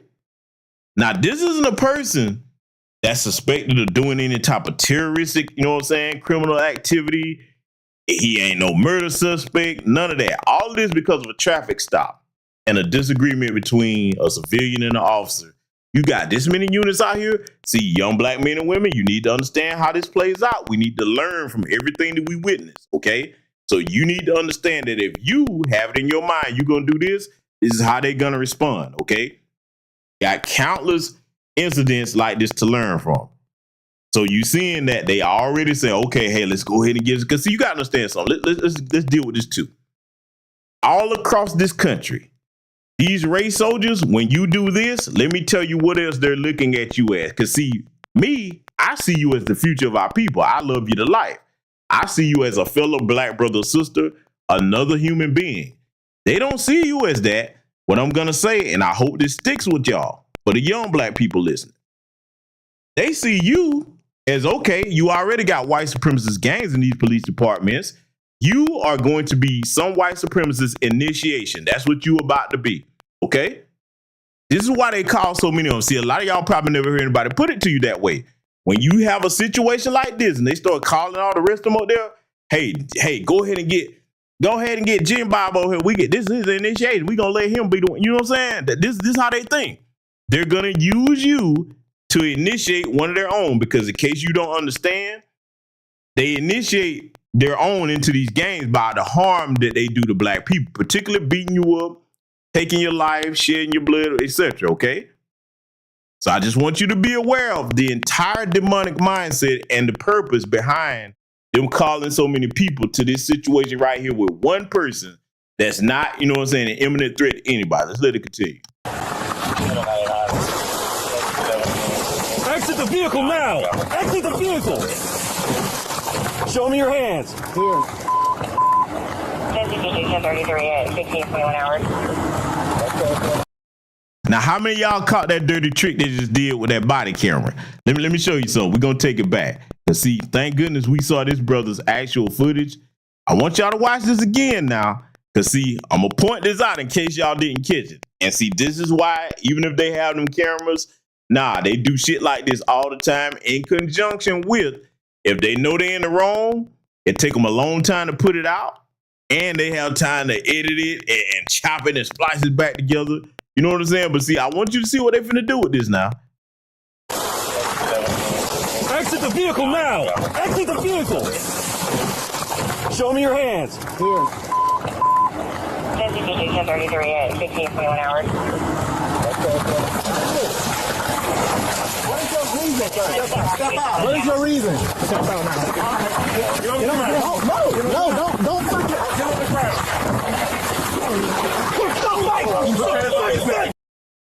Now, we all saw the actual footage that the brother put out where it showed them breaking his window and punching him in the face multiple times. So now at this point, you see this is on the outside. They had that body cam footage angled down where it wouldn't have showed none of that. Now, if he wouldn't have had that footage of his own, they would have said that didn't happen to you. Nobody punched him. See, let me say something to my young black men and women, because I understand. I don't want you to be afraid of these demonic cowards. I'm doing this to make y'all think so that you understand what they're up against. You better understand the old saying, hey, if you can't prove it, it didn't happen. That's what they was going to operate by. Because see, think about it, the story would be totally different if that brother didn't put his footage out. You know what I'm saying? All we would have had to go on was this. They didn't do anything to it. You didn't see it on camera. I mean, they would. You know, the white supremacists, they love to practice demonic lying. That's all they know is deception. Okay? They're demonic entities. They lie. That's what they do. So I wanted to show y'all that dirty trick, man. That's why a lot of people got to understand, even with these body cameras, man, that doesn't prove anything if they doing shit like this. That was deliberately angled down. The only reason that you got the whole story is because he put his footage out and then they put their shit out. You know what I'm saying? Clearly, you could see that this wouldn't have been a good look if this is all we would have had to go on, or all he would have had to go on is their body cam. Because they'll be like, hey, if none of that is in the footage, if y'all did do it to him, is it on camera? No. Okay, well, it didn't happen. That's how they think about it. Put your hands behind your back. Hands behind your back. with you? What you mean? I was putting my hands behind my back. I was on. Ain't no talking now, man. Ain't no talking. Fucking talking shit, bro. I'm doing, bro.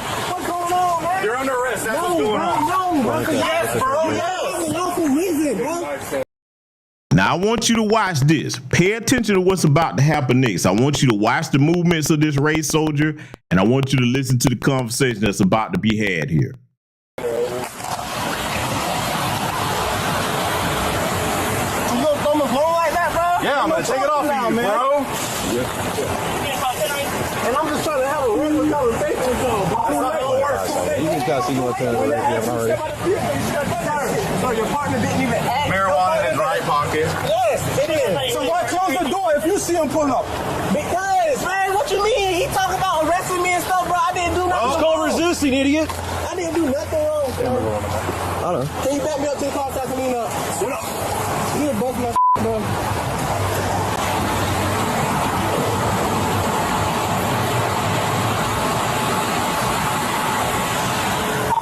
25. So you can start rescue. 1067. Approximately 30-year-old Bravo Mike. Laceration on lip. 2570. I'm gonna go around and get in this car. Okay. That ain't good. No. Yeah. Oh, yeah. What's your name?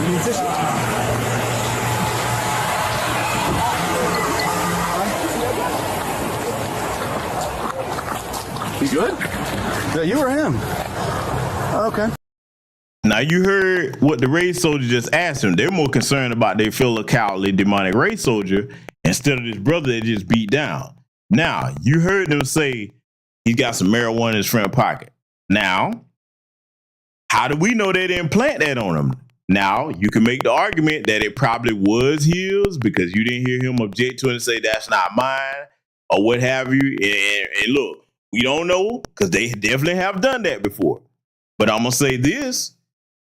If it was his, if you are not in a state where that bullshit is legal, don't be riding around with that shit in your car like that. Do not take those risks. We are black in America. When you do shit like that, you may think it's no big deal, young black man, young black woman, listen to the sound of my voice. But it is a huge deal. It could put your very life in danger. Okay? Don't be riding around with no open containers of alcohol in your car.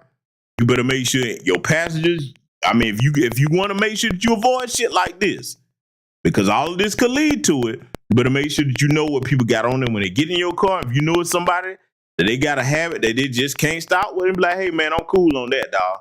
Nah, you can't roll with me. Do not be driving on no suspended license. Make sure your insurance is up to date because you do not want to give these motherfuckers any reason, legitimate reason, okay? Because they can make up any reason they want. But you don't want to give them any legitimate reason to be fucking with you. Because as you see here, he just beat on this brother and punched him, and he more worried about is he okay? And he was like, is that you? Basically, he's talking about is that his blood or not. That's what he meant when he said that, okay? And notice how they went over there behind the police car, ducked off, and notice how he got that body cam angled down too. You understand? Because see, look, I'm surprised they didn't mute the audio on it. But see, with that angle, when they first attacked that brother, they probably figured they was good, and they didn't need to. Because see, this part right here, hey, they could always cut this part out if they needed to be, if they were saying anything they shouldn't say. And they've been trained what not to say when they know those cameras are running. You understand? So I want young black men and women to see how they operate with this. Let's let it continue.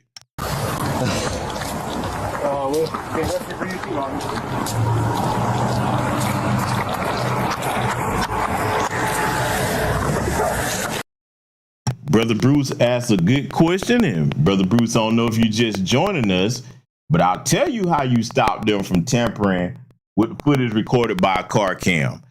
Remember what I said? You need to take the time to have the extra cameras, not just your dash cam, more than one. Because when I say have surveillance, I'm not talking about just one camera in your car. No, you take the time to have them professionally installed where you really can't tell if there are cameras in your car. Now, there's ways to do that, okay? You spend some money on it, but hey, you think about all the things that you spend money on that couldn't protect your life or save your life in an encounter like that. So, brother, in case you just coming in, that's what I was saying. You have more than one camera in your car. Make sure it's installed to the point where unless you tell somebody's in there, they wouldn't know. One that records audio and video, that's how you do that. Because again, that's why I always say, if you do have it installed like that, you don't need to tell them they're being recorded. Nope. Go ahead and have that thing on. Be like, all right, if they do anything stupid, I got to equalize, okay? Because see, this is how we have to think. Again, as you just coming in, we have to learn to think offensive-minded to protect ourselves from this shit, okay? Because they're not going to stop. They're not going to stop. This is what they do. And the ones amongst them that don't have no sense enough to realize that, hey, man, this affects all of us, they have to wait until it hit them, and then they come running to black people. Man, fuck them at this point. We got to think about our own people at this point and protecting our young men and women from being in situations like this by trying to give them the proper knowledge on these things. So again, that's how you protect against that. Let's let it continue.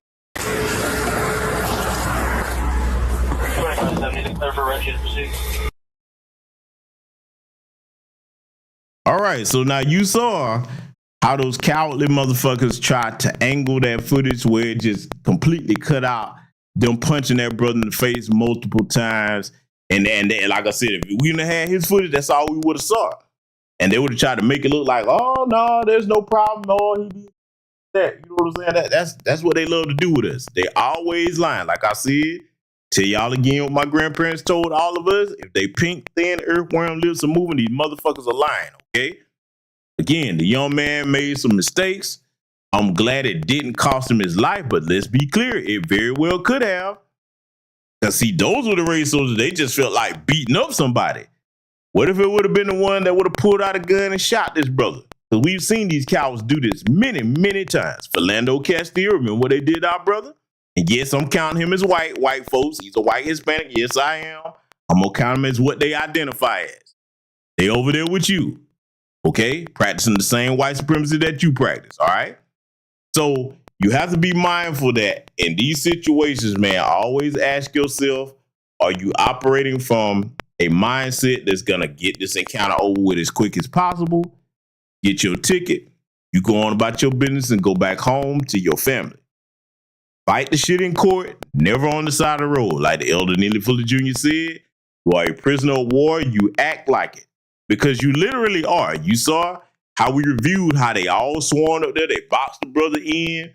Said it's more of them than you. They armed. There's no advantages in that situation to you reacting to it the way the young brother did.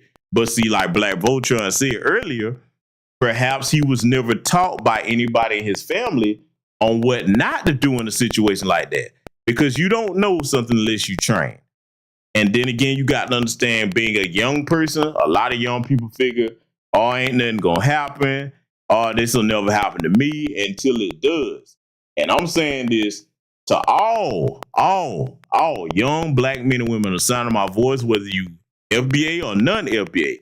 I don't want to see you in no encounters with these race soldiers where they hurting you or you lose your life. Okay? So this is the reason why I'm showing you this here tonight. But we're not done yet. I want y'all to listen to what's coming up here because, see, this right here, this is something that we've long talked about. I want y'all to check this out. Social media is not reality. One video clip, devoid of context, can be very misleading. Given that McNeil never brought this incident to JSO's attention, but rather... Okay, so here's the buck dancing Sambo son of a bitch right here. And even if he is FBA, see, we don't play that giving our own a pass over here. This buck dancing pathetic Sambo right here. You gonna sit here and back these demonic motherfuckers up? See, let's talk about what a black man would do to actually love himself, his community, and his people. If you would have saw this footage, you would be like, man, that could be my black son. Let me tell you something, man. This is why I could never be in no position like that, because our black man, you can have this job. I'm not going to be the cover flunky for you. I'm not going to come out here and toe the line for you when I've seen that shit. And you tell me I ain't no criminal wrongdoing. Really? Are we looking at the same footage? Because I see criminality. I see fucking thugs. That's what I see. Those race soldiers were thugs. Yes, that brother made some mistakes, but it did not warrant you putting your hands on him. Nobody, okay, should be treated like that. We pay these motherfuckers salaries. You understand? So now listen to the excuses that this fucking sellout and this Sambo gonna make, because see, you better understand that this son of a bitch right here, in order for him to get that position, they don't just let you get that. They pick the ones that they know hate their own people. I guarantee you he have a hatred for young black men and women in society. And don't think that they don't feel that shit. Oh, they do. These bastards are dangerous. You hear me? I want y'all to listen to him though, because see, like I said, we don't cut our own the past when they go off code and try to justify shit like this, like he's about to do, talking about it was taken out of context. So before I let this play, family, tell me the context that this could be put in where this will be justifiable. Can anybody in my chat room tell me the context that this will be put in that will make this justifiable? Please tell me. Is there any context that any of you can see that this could be put in that will be like, yeah, you know what, I kind of see, you know what I'm saying? Even with him closing his door, and that was the wrong thing to do, but still, what context can you put that in? You punch this man in the face multiple times. He's not fighting you back. It's more you than him. What context justifies that? I'm trying to figure that out, because maybe y'all can catch something that I didn't see. But we're gonna let this Sambo try to rationalize this and see when we talk about the motherfuckers in our community that we would be better off without them in our community. It's bastards like this right here. Let's let it continue. Either push the cell phone camera footage that he had in his possession since March 5th out on social media. One can only assume, and I'm saying I assume, that he intended to inflame the public. The administrative process is still ongoing, and as such, I will neither defend nor commend Officer Bauer's response to resistance until all the facts are known in the investigation. Okay, so you can tell that not only is this a self-hating Sambozo, he's an ignorant son of a bitch too, because he meant to say, I will neither defend nor condemn. Now, how is it that you're not going to condemn this as a black man, you fucking coward, you? See, you better, I'm not going to mince words, because see, I want y'all to understand something. To the other men of our society, especially of our lineage, niggas like this are dangerous. You can't keep some motherfucker like this around your black babies. No. You gonna do the bidding of white supremacy? You are a danger to our children. No, hell no. No. Let me tell you something. I don't know who know this son of a bitch down there in Florida, but if you a black man associating with this, boy, I almost called him something else. If you associating with this, nah, you better re-examine your priorities.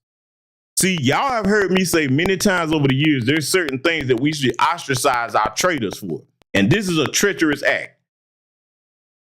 You damn sure can't defend it, but how you not gonna condemn it? See, this is that shit that Barack Obama did when 8 years he was in office and they were slaughtering us left and right. And his punk ass is up there as a symbolic puppet president. And you had a black DOJ, a tether, by the way, and you didn't produce no justice for us. Oh, but you did everything for your butt pirate community. You did a lot for them, huh? You performed all kinds of justice for them, huh? His love interest, so to speak, huh? You did that. But see, this bastard right here, man, if you know this motherfucker, man, he shouldn't be able to come around with no black man and receive no warm welcome or no fellowship at all. Nah, man, y'all got to understand, we got to really take this serious when those in these positions go off code. This is treason, man. Because see, let's flip it. Let's go ahead, and as wild as this is, we're going to go into bizarro land for a minute. Because I really want this to resonate with the people listening to this. Let's just say that in some alternate universe, the footage that we saw, this was Lil Billy and a bunch of black officers did this to him, okay? And then the white chief of police come out and he say, I'm not going to defend nor condemn, because that's what the dumbass meant to say. Can you see white people going, oh, okay, well, he said he's not going to condemn or defend it. Man, white people like, man, if you don't get this motherfucker out this position tomorrow, you hear me? Now, that's one thing I will give you, white supremacists. When your people are wrong, especially your young, you don't put up with that. And see, again, this is where we have to look at ourselves as foundational black American freedmen men and say, okay, nah, if these traitors are going to do this, at the very least, we ostracize them. You understand? This motherfucker should be looked at the same way as you would a pedophile. That's just how I see this. This is despicable, man. you get up here and carry water for these folks like this, how they did this young brother like that. Hell no, man. Let it continue. Investigation is completed. However, as the leader of this agency, I will not remain silent while important facts and information are buried to advance an anti-police agenda. The truth is, William McNeil Jr. was non-compliant with JSO officers within 21 seconds after he was stopped for multiple civil infractions.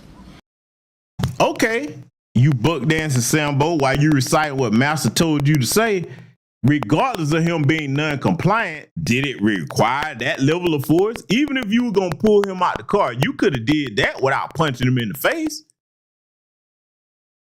You sit there and go with this lie talking about he had a weapon and all of this. You didn't see none of that on this brother's footage at all because he didn't reach for no damn weapon.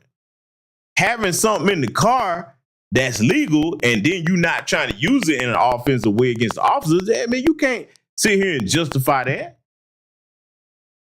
See, a nigga like this, and I'm calling him what he is, when he look in the mirror, he don't have no pride or shame about himself. This motherfucker here gave that up a long time ago. You better recognize these old bastards like him and the old bitches that will join hands with white supremacy and sit up here and toe the line just like him, because they exist too, unfortunately. Disgracing the uniform of our skin, that will sit here and carry water like that, man. Nah, you can't rehabilitate them. You don't cut them any passes. They must be ostracized because, again, these people are dangerous. And they love to find the ones like this and elevate them to these positions because, see, this is what he don't realize.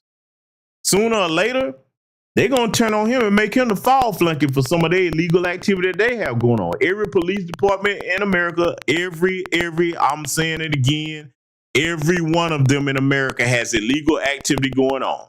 You really think that when they confiscate these drugs and things on the street, you think they really just destroy all that or leave it in the evidence locker?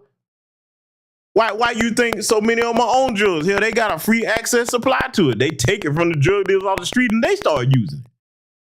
Y'all remember the story that I covered a little while back where that police officer overdosed on fentanyl that he was taking out the evidence lockers? You know what I'm saying? Come on now. And this motherfucker want to carry water for them, man. You don't see your own sons in this young brother. Yes, young people do silly things. They make mistakes all the time because they have to learn. And I'm glad that this didn't cost him his life. It could have. I'm glad it didn't. But if you don't have no empathy for the young men and women in our community, if you don't empathize with it and say, hey, man, that could have been me at one point in time.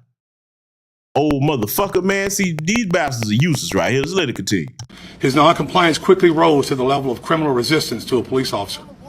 McNeil was arrested and pled guilty to resisting a police officer without violence. Force absolutely looks ugly. And because all force is ugly, whether or not the officer involved acted...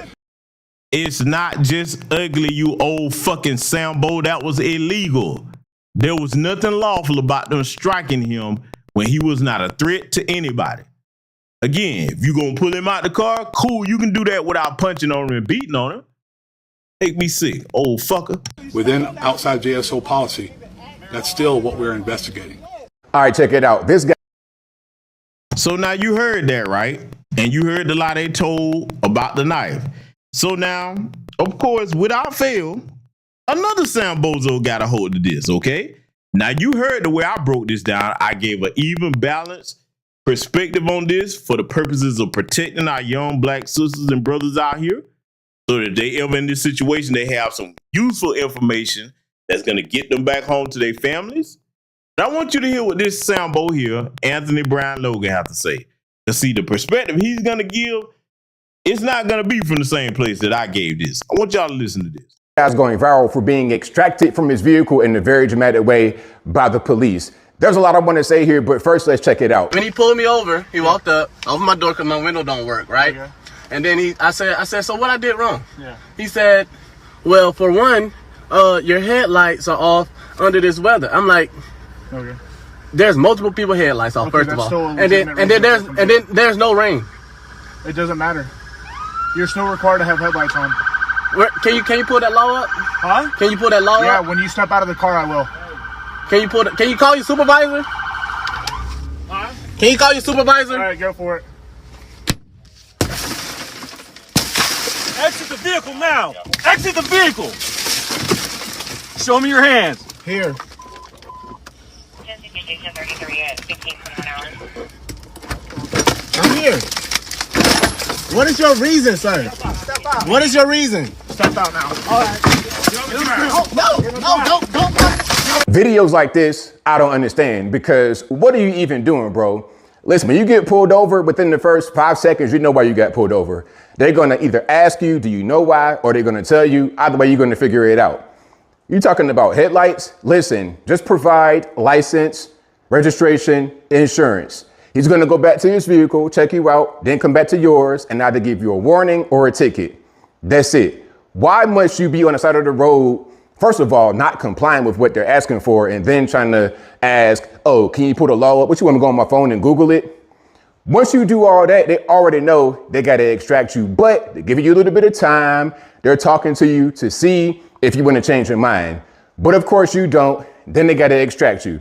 Now you got glass in your beard. You got slapped in the face, punched in the jaw, all kind of stuff. For what? Your headlights? It is unnecessary. Now, some of y'all are going to say, well, look, that don't mean that the brutality was acceptable. Maybe he'll get some money. Okay, that's fine. But was that the objective, to try and sue? Guys like that, if that's the case, guys like that I hate, because they'll do that to you in your regular everyday life. They'll antagonize you, and then when you react, they want to try to call the police and press charges, or they're going to sue you. I know guys like that in my regular everyday life. We'll say their name, but I ain't trying to get sued. Now, the Jacksonville Sheriff Office has responded to. Now, you heard this sample, right? Anthony Brian Logan is saying that, okay, the brother deliberately provoked them so that he could try to sue. Family, when we tell you that this damn cooning is not a harmless crime, okay, he just skipped right over the part that you brutalized this brother for no reason. You're not going to condemn the fact that they punched his brother in the face and they don't have no right to do this to any of us. Just skip right over that. Because, see, if y'all follow me on X, you remember this stupid bastard right here. He was coming through my state talking about he was speeding. And I quote tweeted him. Y'all saw I had already showed y'all that. I said, look, if you coming through Georgia, you better not play like that here, because there's a ticket called a super speeder ticket. Okay? Where my Georgia residents at? Y'all know what I'm talking about. You get that super speeder, boy. Hey, not only is that going to cost you a great deal, or that be so many points against your license if you get that. And then on top of that, here's what else happens with that. When you out here dealing with the Georgia State Patrol, boy, you talking about some show no stomp down anti-black racists that don't have no love for black people. Y'all remember I've already showed y'all that footage of that police officer down here where he was talking about, we only kill black people, right? We only kill black people. And I posted a snippet of that footage to try to warn his stupid ass.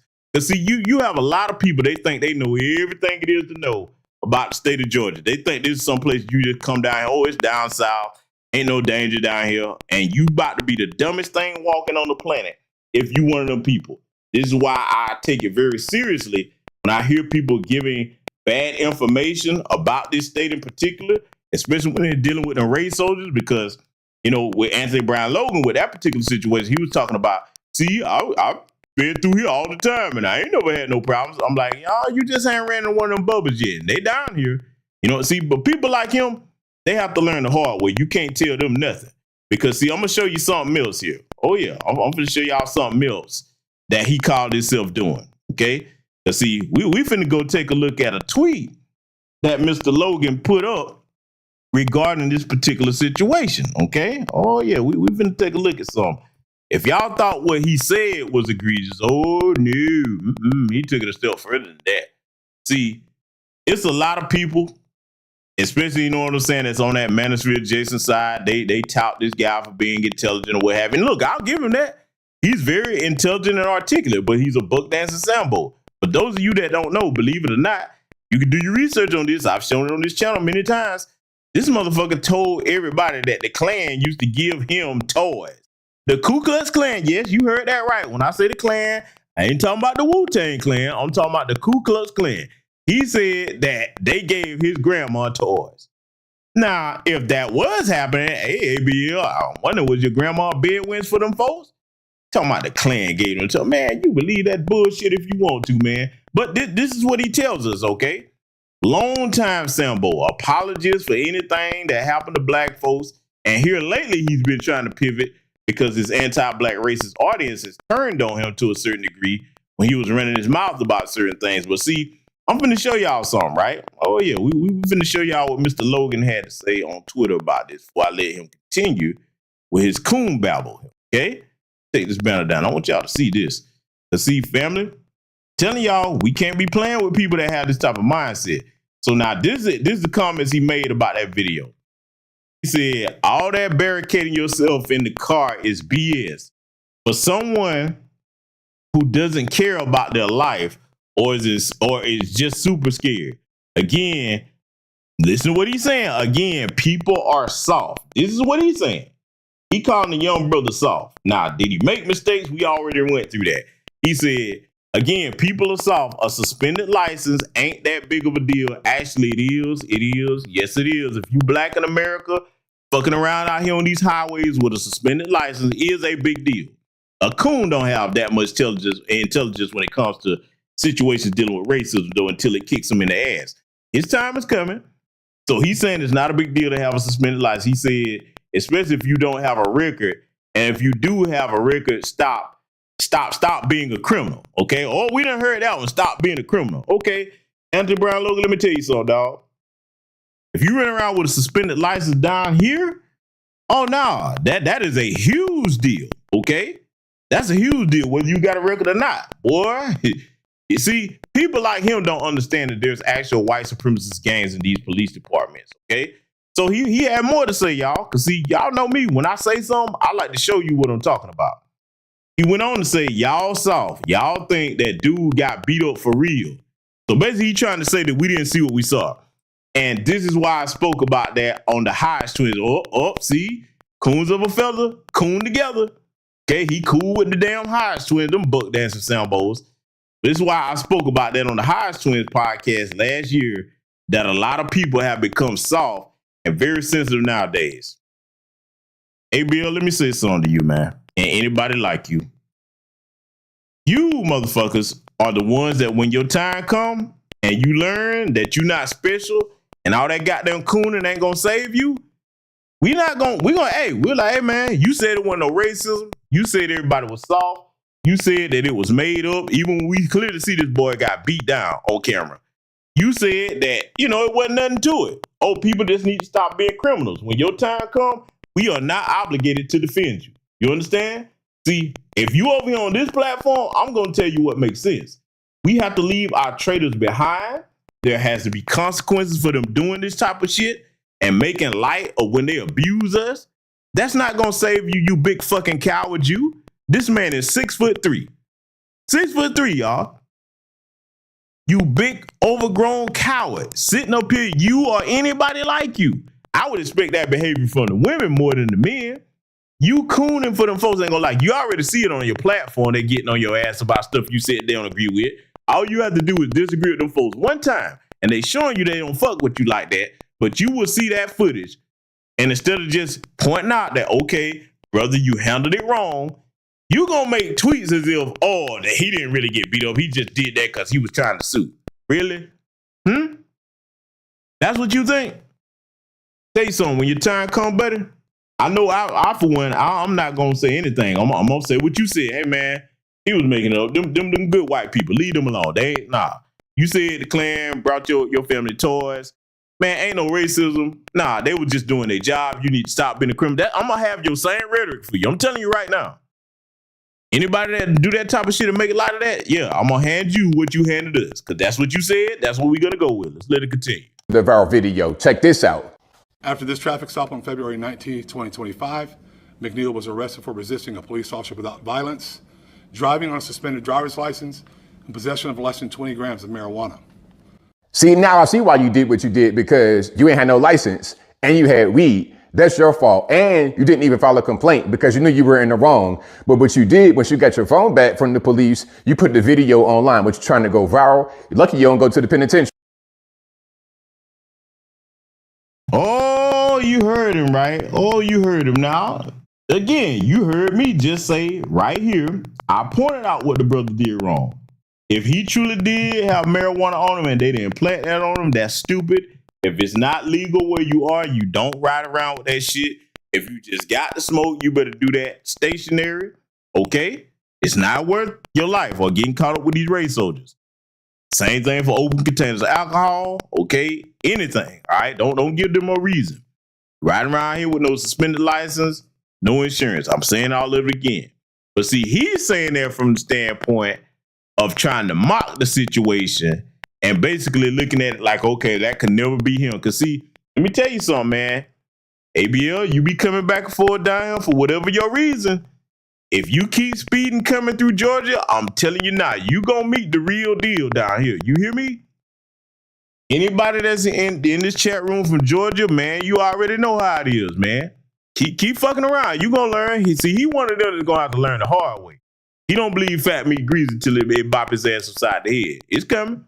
It's coming. You keep playing. You keep gambling and rolling the dice long enough, you gonna meet exactly what we talking about. Because it is not a one-off, and there's multiple of them down here, okay? When you get to this area coming down, let me warn my brothers and sisters that's up in the northern states and the way on the west, okay? You get over here towards Mississippi, Alabama, Georgia, South Carolina, you know what I'm saying, West Virginia, these places down here, man, the Southeast. Hey, man, it's a different ball game down here. Yes, it's all over the country, but it is definitely different down here. Y'all know what I mean? Because I'm telling you, they are related to everybody down here. Y'all see what they tried to do with the Ahmaud Arbery situation. The only reason that came to light was because of that video footage. The reason why they went ahead and threw the motherfuckers under the bus, I told y'all, I was one of the only people telling y'all about this. All the way from Florida on up to Maine. Not only is that one of the largest illicit drug routes, but it's also one of the largest prescription drug routes. They make billions of dollars a year coming on down there. That Valdosta Brunswick area, that's one of the main hubs. The white supremacists, they'll say, hey, man, you fucking up how we've been eating down here for decades on end. We'll throw your ass on the bus before you fuck this money up. Yeah, we like to kill niggas too, but you killed one that's gonna probably get them investigating shit. So they're like, nah, we got to let them have you, buddy. You understand? That's the truth. That's the truth that a lot of people didn't know about that. And I'm telling you what I know, not what I think. You understand? But see, yeah, ABL, you're gonna have to learn the hard way. You gonna have to learn. And your time is coming. You keep playing. You gonna learn. And when you do not expect no help from the people that you turned on. Okay? So salute to the good brother Trivia Laws for the cash out. Thank you very much, my good man. Thank you. But see, we're gonna exit this broadcast tonight. We're gonna replay what the elder Neely Fuller Jr. said about these race soldiers, because I really want this lesson to be in here for any young black man or woman that happen to find this. We love y'all to life. We don't want y'all to be in situations where you're gambling with your safety, dealing with these worthless, low, bottom of the barrel, white supremacist race soldiers that are envious of just your very existence. They're envious of you having a future and they don't, okay? Most of them, like I said, where they at is where they're going to stay if you go on with your life 10, 15, 20 years from now and excel in whatever you trying to do or whatever you trying to accomplish ain't going to be. They don't have that. You do. So don't be trying to prove anything to anybody. You do what's necessary. You get back home to your family, stay calm, think, and make sure above all else that you have surveillance in these vehicles, okay?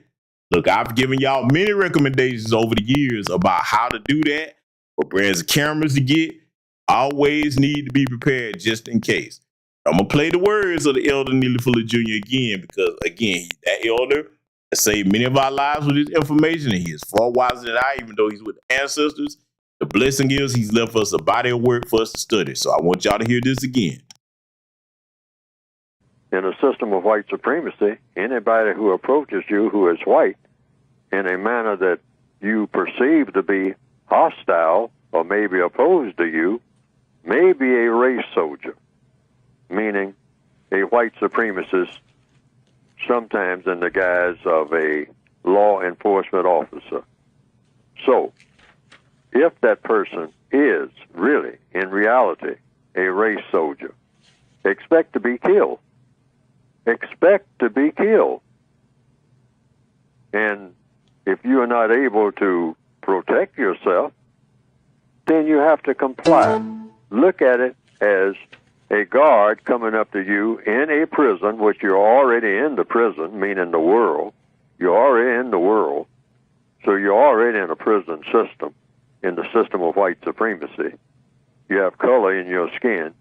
You're approached by somebody in a semi-hostile manner or in a hostile manner or in something you perceive to be hostile or opposed to you, and that's how you perceive it, and the person is white and the person is armed, you are at a disadvantage.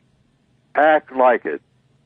Don't act like you're in utopia, that you're in a pleasure palace. You're in a prison. Act like a prisoner. You're already taken prisoner. Taken as a prisoner. Yes. Right. You're already behind the barbed wire, whether you're looking at it or not. That's where you are. Yes, sir. You're restricted. That's all a prisoner is, a person that's restricted. Restricted on the basis of what? On the basis of color. On what you can do, what you can say, where you can go, how you can act. You're restricted. Okay. Be aware of that 24/7. All right. Every breath that you take. Every breath. Wherever you happen to be on the entire planet. Family, for those of you that probably don't know, for any young person or non-FBA person that's not familiar with the elder Neely Fuller Jr.'s work, who's now an ancestor, and thank you for all the wisdom and body of work you left behind for us to use and study. Was also a veteran, okay?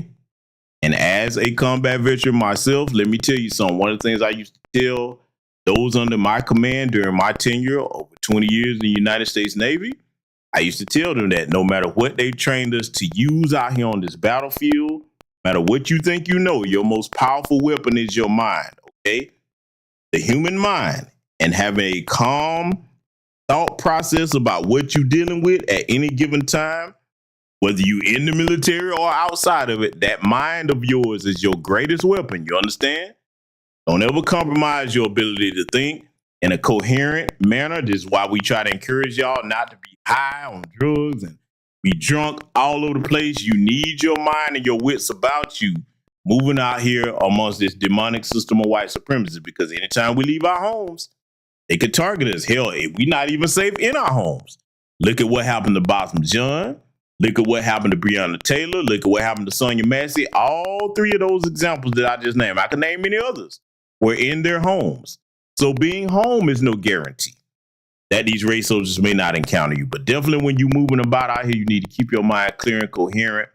This was my purpose for bringing this broadcast to you tonight. Try to go through this in a responsible manner. Point out, yes, what William McNeil Jr. did. It is not the optimal way to go about that. But at the same time, we're not going to let the goddamn race soldiers off the hook. I hope that brother gets all the justice he deserves. And see, let me say this again, because I haven't said this to my audience in a while when it comes to this. Y'all know I'm one of the main advocates that when these motherfucking race soldiers do this, in addition to the things that I said at the beginning of the broadcast, I want y'all to look this up if you're not familiar with it. One of the things they have to have in order to be a lawful enforcement officer, they have to have a post certification, Peace Officer Standards and Training Certification.